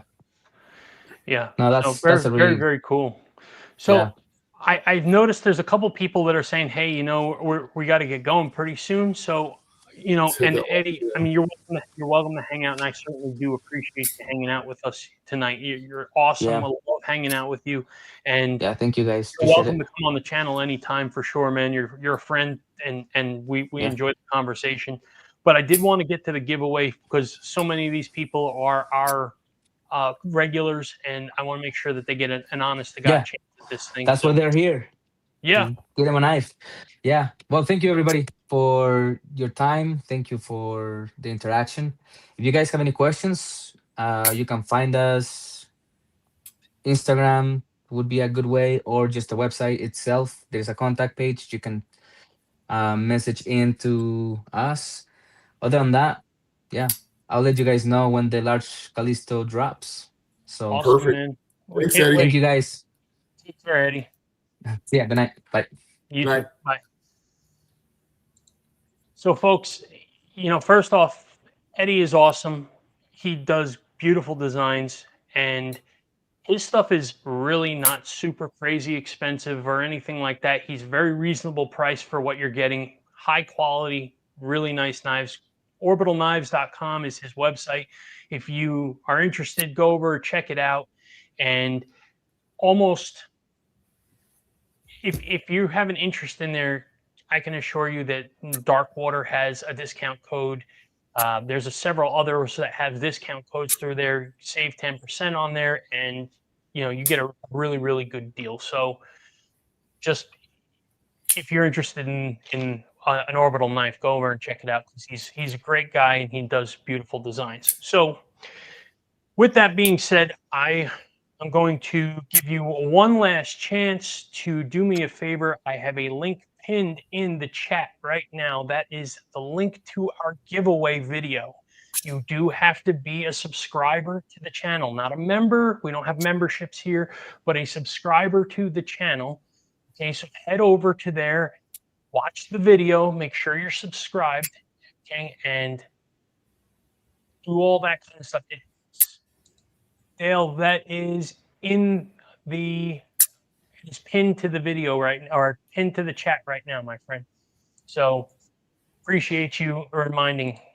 So anyhow, I'm going to go over the rules real quick on here, and then we're going to get to going to the giveaway. I'll show everybody what we are giving away and stuff like that. So it's going to be pretty cool. So let me pull this thing up real quick here. Okay, so for the rules of the giveaway, okay, you must be a subscriber to the channel. I did go through that with you a second ago. Must be 18 years of age or older. 1 entry per person. Duplicate entries are going to be removed. Must be present during the drawing. So if you've entered and then you leave and you're not here when they draw and you win, I'm going to give you a few minutes to try and claim the prize. If you don't, we're going to redraw. No multiple account entries. There are some history of people that go in and that's what their whole thing is just going around trying to win giveaways. Okay, so we're not going to play that game. I will absolutely toss you from it. You will not only be removed from that, but on top of that is I'm going to definitely let some of the other influencers and content creators know your names for that. So don't do it. When you're doing the comment on the video, the giveaway video, do me a favor. First off, make it PG, make it a good comment, okay? Even if you just say hi, it's fine, but I certainly don't want your comment to be filtered out by YouTube because you used bad language. Don't do emojis or many emojis, okay? Same story, right? It looks like spam to YouTube. YouTube filters those out. So do me a favor, don't do those, okay? Winner is going to email us at wyvernkodiak@gmail.com. And I'll put that in afterwards. I'll remind the winner afterwards, but at wyvernkodiak@gmail.com, you're going to email me. You're going to give me your YouTube name or handle, your shipping name, and your address, and what you won in the giveaway. Okay? It must be a U.S. address only. If you are outside of the country and you want to get a proxy to send it for you, I'm fine with that. I don't care. I'll send it to whoever that can send it to you. But I don't want to go through all that crazy. And then the last thing is you are acknowledging that whatever we send to you, that you've checked with your local laws and all that kind of stuff, that we're not liable for that. If I send this somewhere that it's not supposed to be, that you're taking responsibility for that. Okay? So let's go over what tonight's drawings are. So Chris, I'm going to take the screen if you don't mind for a minute. Sure. So first thing is we've got a whole bunch of swag here. And I'm not going to go through all of the swag in here because there's just so much. But you got some Wyvern Kodiak stickers in here. You got Zach's knives or Zach's stuff in here. I'm seeing Stacy bolster blades in here. Big Red. Knives Fast Channel, BEDC, ATK, Fred the Lug, Robo Stevo, Rob's Nerdy Knives is in here, Sharp Obsessions in here. So a bunch of the channels that you all follow, a bunch of brands that I'm sure you're all fans of. So tons and tons and tons of stickers. Really cool on this. A bunch of that, most of that was donated to me through Jimmy Crow. He is I think he's still in the chat, Jimmy. If you're not in the chat, we missed you. If you are still in the chat, brother, thank you, thank you, thank you. That's awesome of you for all the stuff that you've given us for this giveaway. We've got a couple lanyards here. Those were given to us by Faithful EDC via Jimmy Crow. So those were donated there. We have a, I don't know if it's titanium or aluminum or something, but this, a little whistle. So cool little EDC whistle there. We have a Vosteed EDC pouch. Nice little pouch here. Got some Molly's loops on it, stuff like that. Real cool. Good quality too, by the way. We have a Wyvern Kodiak handkerchief, which we have not started selling yet, but we are getting ready to launch the website. When we do, we're going to have some t-shirts and we're going to have some hanks on there. We may get some hats. We'll see. But there it is, the coveted Wyvern Kodiak hank, as you say, William. And then the star of the show is this gorgeous Civivi hooligan, and I'm hoping that it's going to get in focus here. There we go. And this was donated again by our friend Jimmy Crow, and he customized this. He did a flame anno on the hardware. It's bronze and acid etched the blade with a dry paint brush pattern. So really, really nice, beautiful blade. It is new, comes in the pouch and the box, so you're going to get the whole package here. And yeah, so I hope everybody's excited. This is a great giveaway. I think it's a beautiful knife, great swag pack that came along with it, and it's exciting. It's exciting. It's our first giveaway on here, so it's going to be a lot of fun. And we're going to give it away in about 2 minutes. So good. I just liked and subscribed, and hoping to win. Jimmy did a great job. I really want that thing. Yeah, it is a really, really nice knife, and you're right. Jimmy did an outstanding job on it. It's beautiful. It's a nice, it's a good quality knife, right? I mean, Civivis make absolute killer. What Sam meant to say is we're giving away a State Farm branded Swiss Army knife.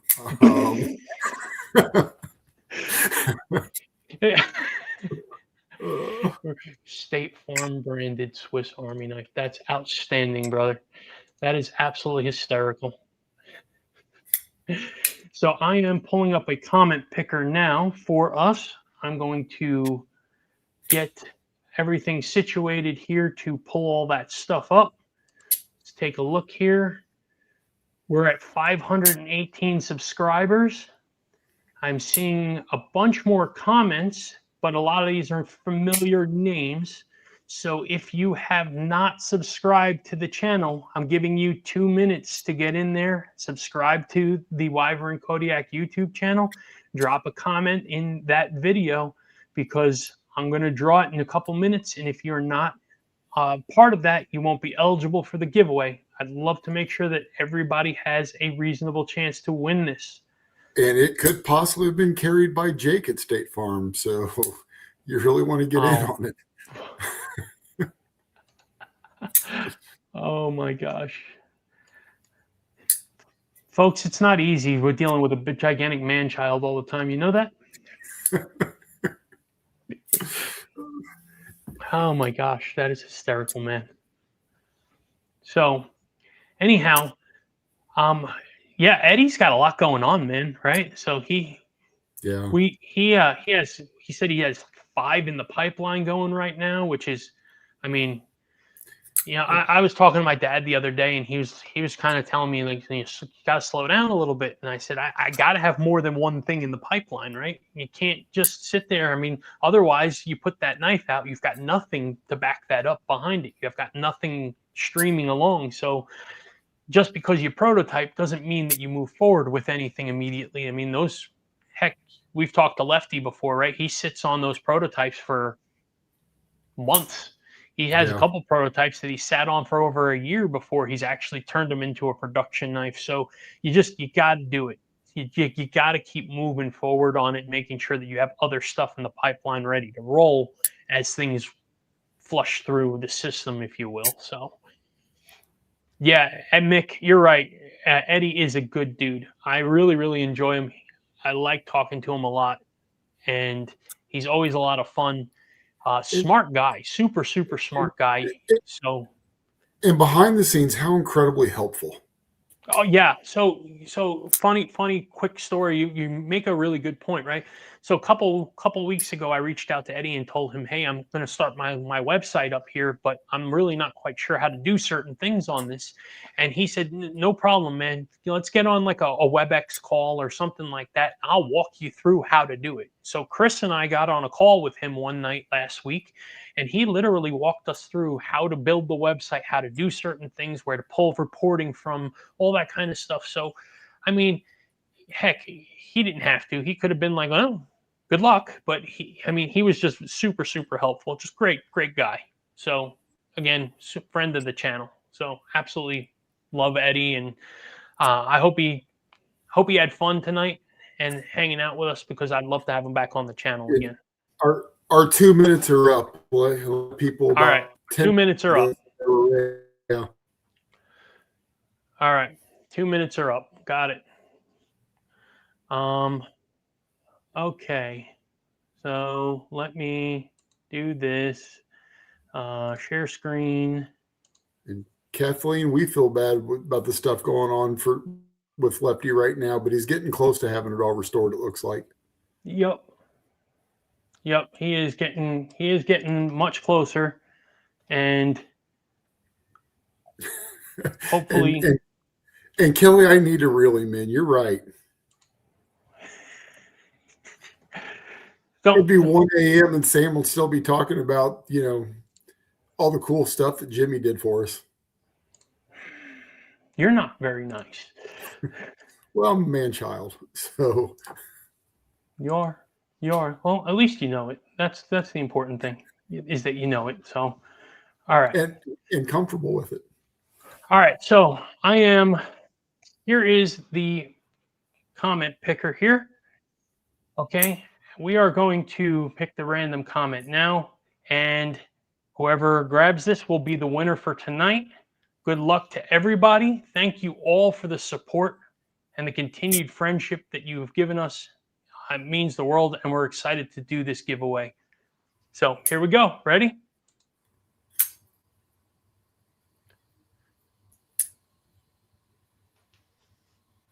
Let's see. Good luck, everybody. Miranda Keith. Congratulations, Miranda Keith, on the big giveaway win. That is awesome. Incredible. Excited. So, Miranda, here's what I need you to do for me. Okay? I need you to do me a favor, and I need you to email us at Wyvern Kodiak, one word, at gmail.com. I'll put that in the chat. Wyvernkodiak at gmail.com. And when you do, I need you to just give me all your shipping information, your handle on YouTube, and what you won tonight, right? So Savivi Hooligan. So I want you to go ahead and, whoops, we're still sharing the screen, aren't we? Yeah. Sorry about that. So yeah, just shoot me an email. Okay, wyvernkodiak at gmail.com. Congratulations on the win. We'll box all this stuff up here, and once I get that information from you, we will send it out to you. Is Miranda still in the chat? Oh, tell me she left. That Well, terrible. I see a lot of congratulations, but I haven't seen. No, she's there. I'm here, and that is super. I got awesome. you. Awesome. I thought I just saw her. I was going to say, man, you telling me she left just before the giveaway? That's bummer. So, yeah. Awesome. Congratulations. That is absolutely amazing. We're excited that we're doing this giveaway. We're excited that you won. So, and again, thank you everybody. Seriously, from the bottom of our hearts, you have all been incredible. We're grateful for the support and the friendship and the excitement that you bring to the channel all the time. The interactions and the comments and stuff like that. You know, it's really exciting. It makes it a whole lot of fun. So thank you so much. And special thank you to our friend Jimmy Crow for all this amazing stuff. Jimmy, this is an amazing gathering of good stuff to do on the giveaway here, man. The swag pack, the knife is beautiful, the pouch. Couldn't thank you enough, my friend. You are awesome. You do amazing work, by the way. Your customization stuff is gorgeous, and you know, just you are an awesome dude for doing this. So thank you so much. It really does mean the world to us. So anyhow, yeah, so 500. Yeah, that's fantastic. There was a comment earlier that addressed Eddie's comment about him and his business partner, and he said that, you know, that him saying that reminded of the relationship that you and I have, and yeah, I couldn't agree more that we each have our strengths and weaknesses. You know, Sam's job is designing and paying the bills and doing the social media and building the website, and my job is to say, did you think about putting a finger twirl there? No, that is certainly not Chris's. That is certainly not Chris's job. Just so you know, you know, he does a lot more. He just doesn't say it. Next is on to 1,000. Shay, I hope you're right, my friend. You know, it felt like a slow climb to 500, and maybe like 3 months is not a slow climb to 500, but it felt that way.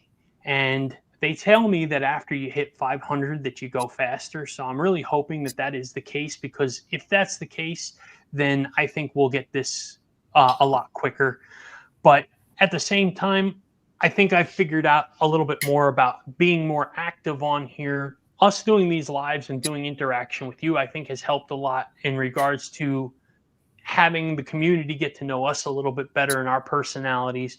Obviously, releasing our knife and showing those things are going to get some people excited. So, you know, I think it's going to be great. I think we'll do good. I think we'll get there relatively quick. And heck, you know, maybe this summer or before the summer in the springtime, maybe we'll be doing 1,000 giveaway. So that's awesome. Yeah. And yeah, Chris, to your point, yeah, you do more than that, right? So you joke around about it, but the funny part about it is that a lot of times you get me thinking in different directions. A lot of times you help with other stuff. It's not that maybe you're not pulling the pencil and the paper together, but a lot of times where my lines go was dictated because of something that you said or something that you pointed out or something of that nature. So yeah, there's a lot of similarities between Socrates and myself. Old man on the ridge, thanks so much, man. I appreciate you. Honestly, it's kind of funny that we are even in this position, right? We really joined here to be able to have a place to show what we're doing as designers, and it turned into content creation, which got us kind of lodged in the middle of this crazy community that we have a whole lot of fun with and made a ton of friends with. And, you know, now we're just kind of running on two different planes, if you will. And it's fun. It's a fun ride. So, and, you know, for me, it's really cool just watching everybody chat with one another in, you know, in the comments, just the friendship that you've all made amongst each other, and just having a platform where you're like, yeah, let's go check out knife content and just catch up with friends. I think that's really cool. And that's fun for me, just watching you guys interact. Yeah. You know, you're 100% right, Terry. A second set of eyes is absolutely priceless. And I can tell you that I have more than a second set of eyes in some cases. There's a few other people that we have entrusted in our circle, if you will. Sometimes you just got to throw a quick picture to them and say, hey man, I'm kind of wrapped up on this. Give me a thought. So it's trusted advisors, if you will, right? It's funny. I hope drinking the poison is the commonality with Socrates. Oh, Jim, that is hysterical, man. Very funny. Thank you for that. I need a little chuckle there. Socrates and Chris Jarrett's quote, I just drink what? The Kool-Aid, man. Yeah. Don't worry if it tastes funny. So, yeah, I think. Sam, did you know the phrase "drinking the Kool-Aid" where that comes from? That the whole Jim Jones thing. But did you know that he's from here? Yeah. Okay, I knew the people around here knew that. With you coming from the East Coast, I didn't know that he was around here until I was with my wife, right? Until I was with Kristen, because her father was a medevac helicopter person in the military, and he was tasked with recovering Jonestown. I had no idea. Yeah, so he had to go to that crazy place and scoop up a whole bunch of dead people, which sounds like an absolute horror and a nightmare, but yeah. So, 750. there you go. Yeah. Awesome. Thanks, Kelly. So. Appreciate you. What I love about this amazing people in the knife community, like extended family, truly want each other to do well. Very caring group. Congrats on 500 subs. Roger, I couldn't agree more, man. Thank you for your kind words. And, I'm not certainly going to spill anything that's going on in your world. I know you shared the other day with me or with us on what was going on there, and my prayers for you and your family, man. And if you need anything, brother, reach out. You are absolutely an awesome person. I see you around. You're always fantastic to talk to, and I consider you a friend, man. So if you need anything, please, prayers for you, and just reach out. And Blue, thank you, buddy. Thank you so much, man. I can't tell you how awesome it is to met so many of you and speak to so many of you all the time, and the interactions that we get. So it's incredible. It really, truly is. I've never imagined that so many people will be so excited, not only about project, but just about having this common interest, right? And I mean, knives in and of itself, I never really thought about that as like a common interest thing a long time ago, but it is. Looking forward to watching your channel grow. Need to bail. Everyone have a safe and great rest of your week. Jimmy, thank you again, brother. You have a great night. Thanks so much for the giveaway stuff and for hanging out with us tonight. You are the best, my friend. So, yeah.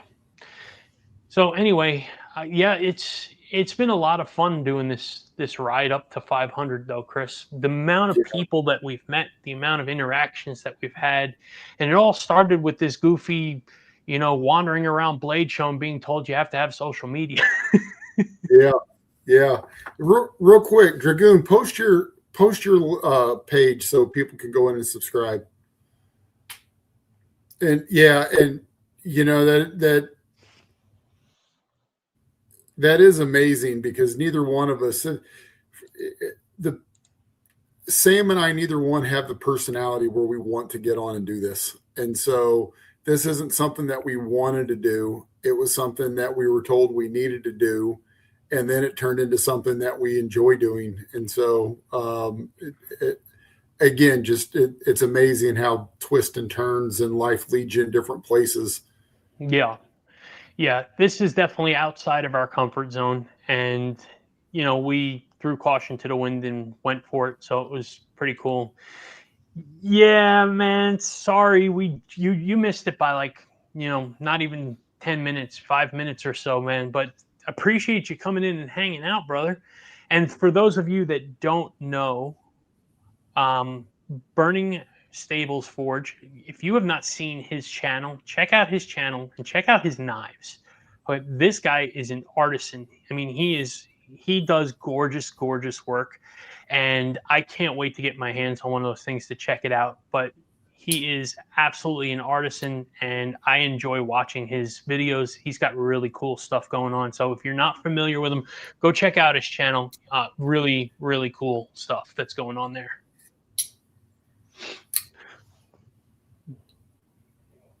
Thank you, Roger.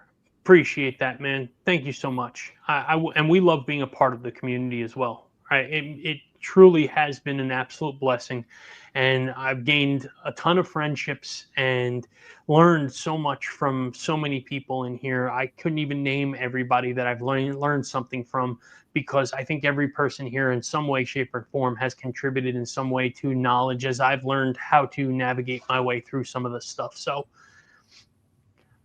it is pretty nuts. So very, very, very cool though.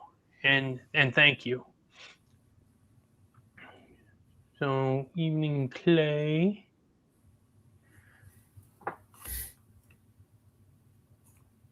Am I missing somebody here? I feel like I missed somebody's comment somewhere. And I think I did. So forgive me if I missed a comment in here. I apologize. I'm not trying to ignore anybody. It's just I've got 3 screens going on here, and it's an awful big scramble to try and find comments within a constantly moving screen here. I've got a question for everybody, because we talked a little bit about. Good night, Wheezy. Appreciate you coming in, man. We talked about the naming of knives, and again, it's not important to me. There would be names that would turn me off, right? Like I probably wouldn't buy the Hitler, but but in general, they're not attracted to me. I don't just look at it. I'm like, there's only been one knife where I saw the name and went, "Oh yeah, I want to buy that." And then when I got the knife, I didn't buy the knife. I saw the blade show. I put it in my hand and went, "It's not for me." But Baba Yaga. The Baba Yaga. That's the only one I that remember I've ever, again, just being a John Wick nut.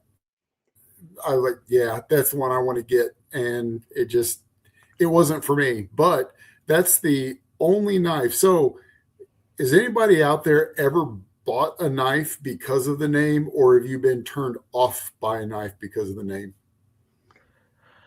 I'm trying to think, Chris, if I have.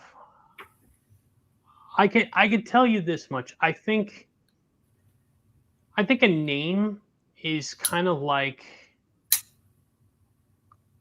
band themed names is my thing. Burning Stables Forge band themed names is his naming conventions, if you will. That's cool. That's awesome, yeah. Man. So I think for me, I can't say that I've ever found one that has turned me off. Right, I'm visual. I see it, I like it, I buy it. It could be named just about anything, except maybe the Hitler, like you had pointed out. But at the same time, I think that names can draw people. Right, it's something where you hear it and you're like, "Ooh, that sounds, sinister, creepy, aggressive, whatever." I bet that knife is going to be massive because it's named the Colossus or something like that, right? I mean, it would be really funny if it was like a 5th pocket knife called the Colossus, but that would be outstanding. There's some good comments that are in there. Yeah.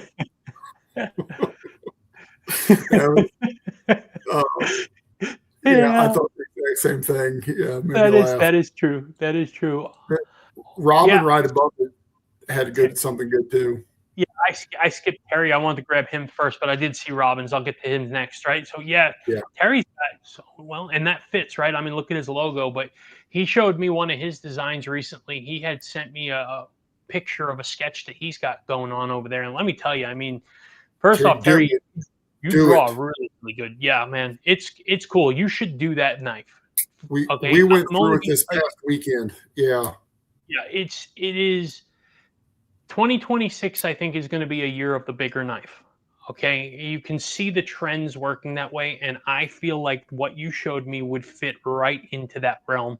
So if if you need help in getting a contact into companies or something like that, reach out to me, ask me. I have so many of them, and I'm sure you do too. I know you have contacts in places, but just if you need something, holler. I would absolutely be happy to try and help you out if I've got the contact over there. So, Yeah, and then you know, the only thing I would say about that is measure the pocket.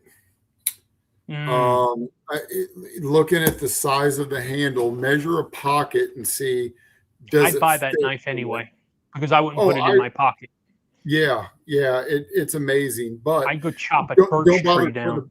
don't bother putting a pocket clip on it if it doesn't fit in the pocket. Is what where I was going. Things that you put on your back. Yeah. I'm not specifically bought nor not bought a knife because of the name, but they do influence how much I like the knife. So, Robin, that's a good point, right? The name has to kind of match the knife, right? In my opinion, I think when you look at a knife, it would be really weird if, for instance, we have our prototypes right here, right? I mean, I couldn't imagine like if this was called the Pink Pony. Like, I don't know that this would be a very fitting knife name for this, and maybe the Gracchus isn't a fitting name for it, but for me, I saw this and it just seems like an aggressive name. It's an aggressive knife, and Yeah, there you go, McBee. Yeah, if that one was called, I don't know, something gargantuan. The big hammer. Yeah. So, but same thing is I agree. It can't be out of place unless it's hilarious. Yeah, the Tiny Dancer is a weird name, right? J1 Doobie. I agree with you, but I sing every time I hear it though. But it is a cool, yes.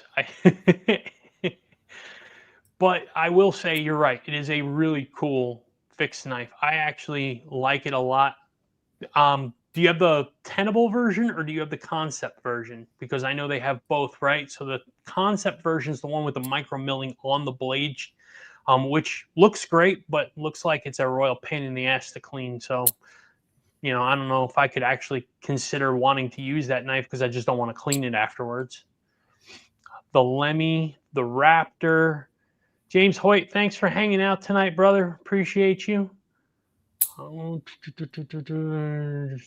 Names are always better than just a number for a knife. Yeah, I agree. It's funny. I know that there are some naming conventions out there. ZT does a lot with that, right? 0833 and the 0566 and the 0822 and whatever. And I'm making up numbers off the top of my head. And then Benchmade does both. They give it a number and a name. Yeah, they do. But it is. Yeah, I'm not a numerical guy. I like naming conventions, actual words. Poor taste of Austin. Jim, 60% of Austi's motto is poor taste. Okay, that works. Themes between some brand names. I like when there are themes between some. Yeah, Trouble Bunny. I like themes also. I think it's cool if you can fit it with the shtick, right? I think that's kind of the thing. I don't know how well it's going to work with us on the naming convention. So for me, I think it's always going to be a little bit different with that. But that's just, I don't know that we made a model that way. I think ours is probably going to always be some sort of mythical fantasy type of something or catastrophe of some sort or something like that. So, one of the knives that we're working on right now, I've named it the Cataclysm, and it's gonna be a cool blade. So, it's not mythical, but I don't know. I just feel like the Cataclysm, just demise and tear down and destruction. I thought we should have done named after famous bears and famous dragons, like the Yogi, the Smoky. Yeah. We could pivot. We could pivot. I don't think we could get away with that. I assumed that there'd be all kinds of trademark issues. I was being a little ridiculous, but I couldn't think of a good famous dragon off the top of my head. Puff. Yeah, You know, I had thought about like Game of Thrones and looking at the dragon names there, but you know, same thing, right? Those would fit really well for our stuff, but no, it's I don't. HBO is going to sue our pants off, and you know, I don't know that we have enough pants to hold that up. So, bears and dragons. Yeah, Robin. It's probably not the path we're going to go, but I think it's cool. And I mean, yes, and you know, funny enough, William, I saw your comment right here. Sorry, it was running away from me as I was trying to click on it. Different ways to spell Griffin. So that's one of the things that I've been focusing on is how do I change a few things up in some of the names, because it is so hard naming a knife without not finding another knife somewhere, right? I don't have a clue how Metal Complex got away with the name Excalibur. I really don't. Trouble Bunny makes a good one right there. Plenty of them named Toothless. It would be cool to get one that has a very like M390 and just polish the hell out of the edge. Just a mere polish on, yeah, and call it the Toothless. I wouldn't be opposed to it, man. I think that would be fun. I like that, right?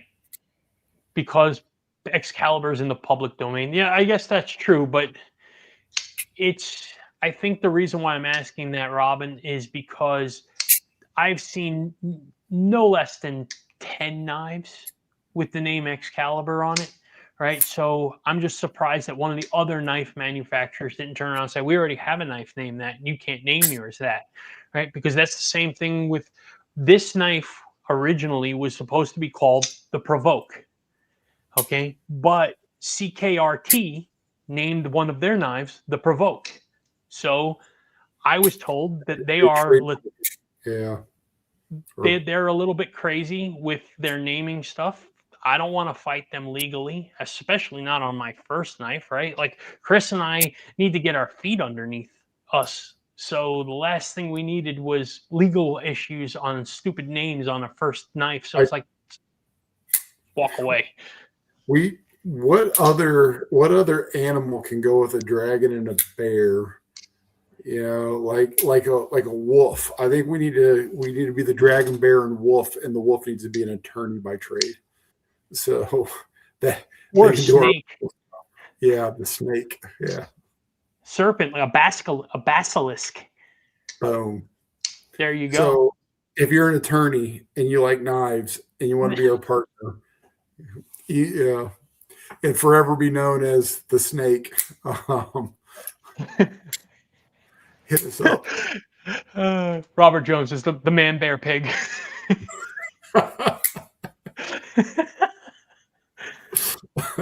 It's hysterical.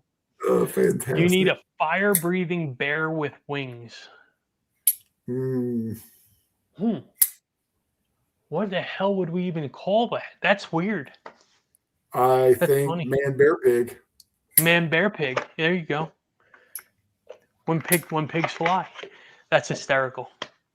That is really funny. So it's, naming conventions are weird. For Chris, I know they're not super crazy important to you, and you're kind of like, whatever. And for me, I want to invoke curiosity and interest and attraction to it with a name. So for me, that's why I focus so heavily on the names and stuff like that. And it's not the end of the world if you don't name it a certain way, but for me, I just think it would be a lot of fun to have something, you hear something, you're like, oh man, what is that all about, right? I mean, look at McNeese and the Dixon. I mean, how hard is that dude playing Big Dixon Energy off right now, right? I would love to find some slogan one for one of our knives that can fit that realm and be like, boom, hit a home run with that. That dude's got T-shirts and everything else. It's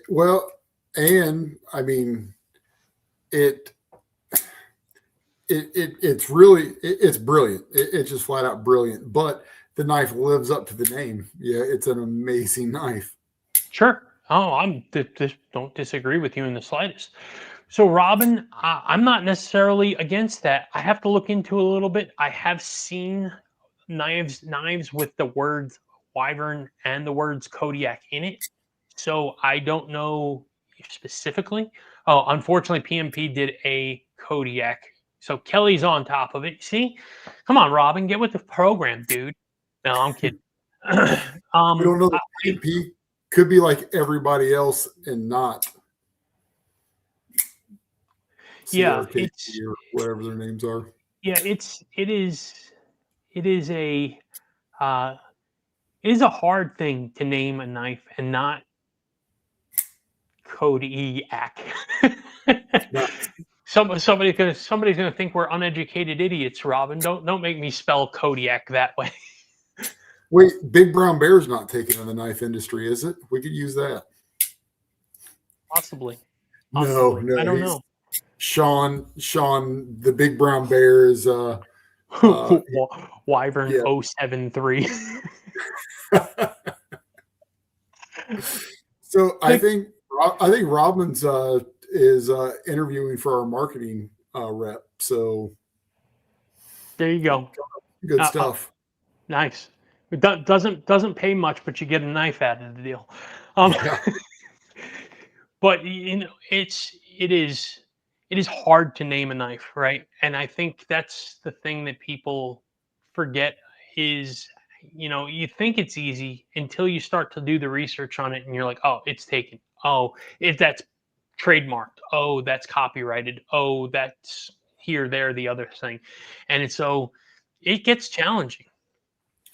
Yeah, but because we don't have any kind of literature out, I really do want to go to the table and us to talk about renaming the Gracchus to the Man Pig Bear. Okay. I think that we don't. You're right. We don't have any literature out there on that. We can absolutely pivot away from that if you really wanted to. Well, with dragon lore, you get young wyvern, adult wyvern, elder wyvern.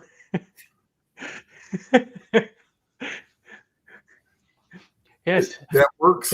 This is Daddy Wyvern, and this is Baby Wyvern. And this is Mama Wyvern. She's just right. That's Three right. Sizes. Yeah. That is Dragon, Draco, Bear, Ursus. Call it the Dracursus. You're welcome. Splitting Slice Byron, you are on point, man. How about that? Look at that. Now that is a man with that's thinking on the third brain right there. That's good stuff. That really is an outstanding name. Yeah, hell yeah, dude. That is really actually an outstanding name because you've really just mashed two things together, right? So nobody really has that stuff, and that is a brilliant idea. So awesome, good suggestion on that, man. And who thinks the mission? An eye-shaped opening hole, a dragon bear eye. Nice. I like it. See, you guys have all these great ideas. Don't think constellations are copyrighted. They might not be, Robin. They might not be. But, it's got to also fit the knife, like Chris and I were saying before. If you look at the knife and you just don't see the name, it doesn't make sense. Right? You can't name a big knife something with a little wimpy tiny name, or people just are going to overlook it, and vice versa. People are not going to be interested when they're looking at a small knife and they see a big knife name. They're not going to be interested. They pass over a lot of these things, right? Marketing is met with the eyes, but a lot of times you're reading it off of a sheet somewhere first, and then you're getting an attraction from something. So now that I think about it, I have not bought some QSPs because I didn't like that kind of bird. And that's a true story. That's interesting. I don't even like canaries. I'm not buying this. I do not own a QSP. And I'm going to be honest, I don't have a reason for it. Oh, okay? Yes, you do. The penguin's amazing. Everybody should own a penguin. Bees Blade says so. Thanks, Bees. Listen, what I'm no, I'm serious. I don't have a good reason to not own a QSP, right? I've just never really had the opportunity. I guess I'm gifting you a QSP. You are not giving me that no forks allowed, stupid, terrible blue thing. You are trying to pass that off on anybody. You'd give that to the kid downstairs from you on your apartment complex if they would let you. Hell no, I don't want that piece of junk. But I have fidgeted your nice penguin, and it is a nice knife. It's a very simple, clean, basic, frame lock knife. Yeah, I And really like it. I absolutely would own one of those. I'm not, like I said, I don't have anything against them. Just never really, I don't know. I guess the opportunity never presented itself for buying one or trading for one. But we'll see where it goes. You never know. At some point, I'm bound to get one because that is what we do. We buy knives. QSP is lacking with their heat treats. For real, James? I have to look into that, man. I was not aware of that. At the same time, if I bought a QSP, I'm not going to lie. I am not going to use it hard anyway, so I don't think that the heat treat's going to come into play for me. But I didn't know that about their heat treats. In our knife testing, this bad boy held up, and that's a QSP. And that is true. And remember, it's interesting. We were just playing around, but I actually used this. We took a treated 2x2 and carved it, into a spear, and that was passing through it and doing just fine. And there's no rolls or problems. And I think it's 154, but there's zero problems. Cut rope, some sisal rope, and I don't know. It did fine. Yeah. No, I agree. I don't know that anything didn't perform at all that night, right? I think we used quality knives for the most part. Well, I think, I was just doing that because the QSP and the heat treat, I think it was James pointed out. And again, he could be spot on. I don't know. I'm just saying my only experience of using one more so than just to open an Amazon package was what we did with this one. Thank you, brother. I appreciate you, my friend. If you're heading out, you have a great night, and thanks for stopping by and hanging out. Sorry that you came late on the giveaway, but we'll be doing another one hopefully sooner than later, so that we can. That means that we're moving along quickly, and hopefully you'll be a part of the next one, my friend. So, Penguin and LMAX, and it's a laser beam. Yeah, Mick, I'm sure it is. And here's the thing. I hear a lot of stories about like Italian manufacturers, and they don't do a good job on their heat treat. I've heard Neves talk about it, and I think the thing that people are overlooking is that you can ask a manufacturer how to heat treat something. Okay, I was very specific with Bestech. We were doing Vanix, and I told them exactly where I wanted my heat treats done. I said, look, ideally speaking, it's 60 to 62 on a Vanix heat treat. I need you to make sure that that's where you're landing. And that's what they told me they've delivered. Okay, if you're doing MagnaCut, I'd be asking them, you need to get me 62 to 64 on the heat treat, because that's the sweet spot. That's where I want MagnaCut. Okay, so if you're specific and then they under deliver, that's one thing. If you don't tell them and they just deliver you a knife, that might be on you. So I've been really careful to try and cover our backside, so to speak, on these discussions. And one of the things that Neves had told me, that Jared had told me, was that working with companies in Italy like Fox, MKM, and Viper, that there were reports of soft steels coming out of there. But he also said that he was working on something with them, and that they had specifically said, yeah, that's just where we heat treat, but if you need it higher, just tell me. And he's like, yeah, I want this here. And they're like, okay. And they heat treated it there. So you just have to be specific. Yeah, Todd, you're 100% right. They do have a history of running their stuff soft. You want to know why? Because they cut all the soft cheeses over there. They don't need anything hard. No, I'm kidding. I'm just being a smart ass. But you're correct. A butter knife will hold an edge in pasta for a long time. Yeah, that's exactly it, right? I think it is so burning stable. So if you send those knives to somebody that's going to test it for you, or you have a testing system yourself, right? So Way of Knife will do it for you, all that kind of stuff. But you absolutely have to, if somebody is telling you they're doing something, you have to have it tested. Okay, if you don't, then that is your problem, your fault for not doing your due diligence before you go to production on that. But I appreciate you pointing that out, because you're 100% correct on that. Before we go to production on this knife, I can assure you that these knives will be absolutely tested on their heat treats to make sure that they are what they are being advertised as. Because I will be damned if I'm going to tell somebody it's 60, 62, and then somebody comes back and says it's 57. Okay, besides destroying my, our reputation, I'm going to feel like a complete and utter jackass, and I'm going to want to stick my head in the sand and hide. So, absolutely. And yes, Robert, Spyderco, Kunwu, both of them are absolutely notorious for stupendous heat treats, right? It's the best, probably the top two in the industry as far as high production goes. If Spyderco heat treated an aluminum blade, I'd buy it.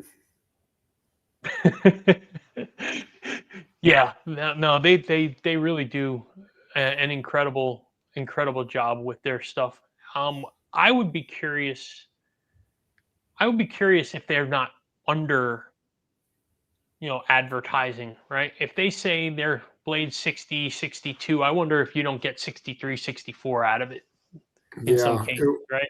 It just seems their stuff is amazing. And, again, not just edge retention piece, but even when I sharpen, they feel great and they take an edge exceptionally well. They hold it pretty well. And, as you and I have talked about, of the major categories for knives, toughness is the one that I prioritize and prefer. And again, I've never had a problem out of any of their things that it didn't hold up to what it should.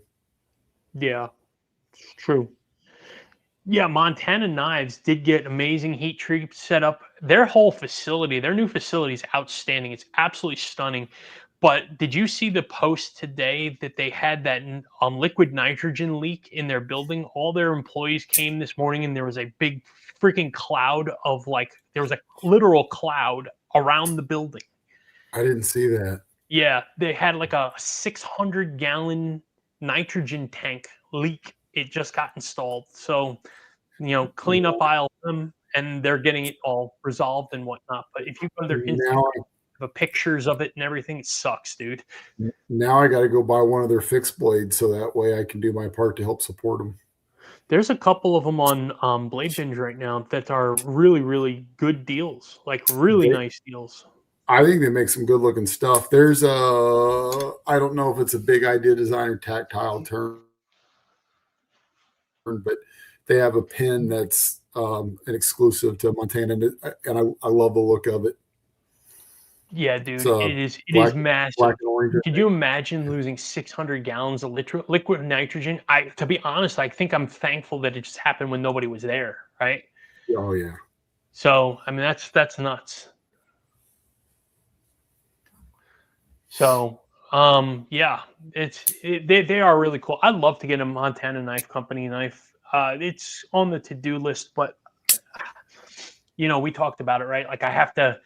This year, I'm pacing myself. I'm really trying to look at it as like this year, I don't think I'm going to acquire more than maybe 10 knives total.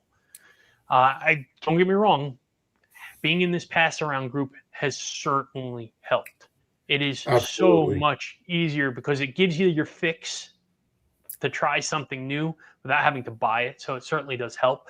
But I know I have some things that are absolutely high on that list that have to be bought, and I'm going after some grails this year. I think that's really why the number is going to be down, but the money's going to still be high. Yeah, I'm trying to keep up with the subscriptions and trying to go in and jump in. You know, this last week I bought two very inexpensive knives. I bought a Vosteed Corgi, here, and again, it's just fun. Little, Heck yeah. yeah, it's a fun little knife with good action. Sitting and playing with it, I can flick. Can you even hear it? Yeah, I can hear it, but and it's not super loud. It's not crazy. As I'm sitting in on calls all day long and it's playing, that's been my fidget for the last couple days because I can do it on a table. But then I also bought a Kaiser harpoon fixed blade, and it's pretty cool. Nice. Yeah, well, I just we just had our birthdays, right? And so Kristen got me a couple of knives, and my mom got me a knife. They're like, that's sweet, nice little knife there. That's for. Hang on, I'm blowing you up. There you go. Yeah. Bulldog, thank you, man. Appreciate you. Thanks so much for hanging out with us tonight, and thank you for the congrats and spending some time with us. I appreciate that. That's really, really cool. So yeah, that is a sweet little fixie though, man, for sure. Yeah. I've been scoping that Kunwu Stiffy D. Yeah. So what is it? That's like the fixed blade version of a Padre. Yeah, I dig that knife. I want one of those. Agreed. And I've been kind of like I've been haunting people on Blade Binge, like, come on, man, just trade me for this. Come on, just trade me for this. Like, I don't know. I want one of those. I'm not even really a big fixed blade guy, but that one just talks to me. I don't root for people to lose their jobs and need to sell their stuff very inexpensive. But if somebody does, I'm thankful I benefited. Oh my gosh. Good night, Burning Stables. Appreciate you hanging out with us tonight, brother. Always a pleasure. And again, for those of you who have not checked out his page, definitely check out Burning Stables Forge. I don't know why I can't get that out of my mouth right now. He does some gorgeous work. He does some really cool lives also where he's working on stuff in the shop, so you can actually see him doing stuff. Really, really good stuff, man. So go ahead and check out Burning Stables. Really, really cool guy. Yeah, and Kelly, that is the mini harpoon. Very cool. Very, very cool. So, look, Chris, I can sit here and talk about nonsense for the rest of the night, and that I can be like the best of them. But we were at like 80, we're down to 25, and it is about that time, man. I think it's time to call it for the night. And everybody. Yeah, let's call an early one for once. We usually get hit midnight, but let's go to bed early for once.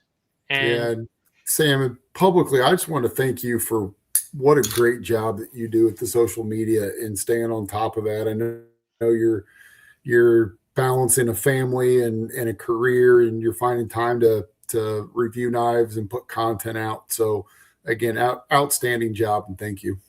Thanks, man. It's what? It's such an easy benefit for you to partner with an insomniac, right?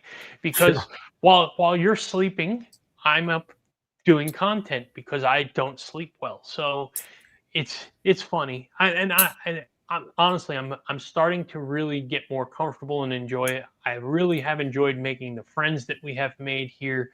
So, but I do appreciate you, Chris, for saying that. It is a lot of work, but I think the reward from it is also there too. So that's why it's easy to do. Do you think Eddie does things like you're talking to his partner where he goes, we probably ought to hire a tax attorney because neither of us are smart enough to even breach the tax law, so that way his partner stays up all night long to prove him wrong? Do you think they have that relationship too? I I don't know. Bet you can't do the stuff I don't want to do, Sam. I really don't. I have no idea. Great live, guys. You guys are doing a fantastic job. Congrats on 500 again, and looking forward to many more milestones to come. Roger, thanks, man. Appreciate you so much, dude. You are always you're always in our lives. You're always in these other live channels and interacting with us and everything like that. And you're just a great part of the community. Again, prayers for the family, man. I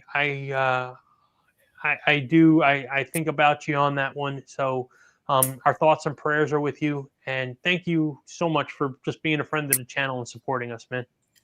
And Bulldog Smith, awesome, man. Glad to see that you're growing.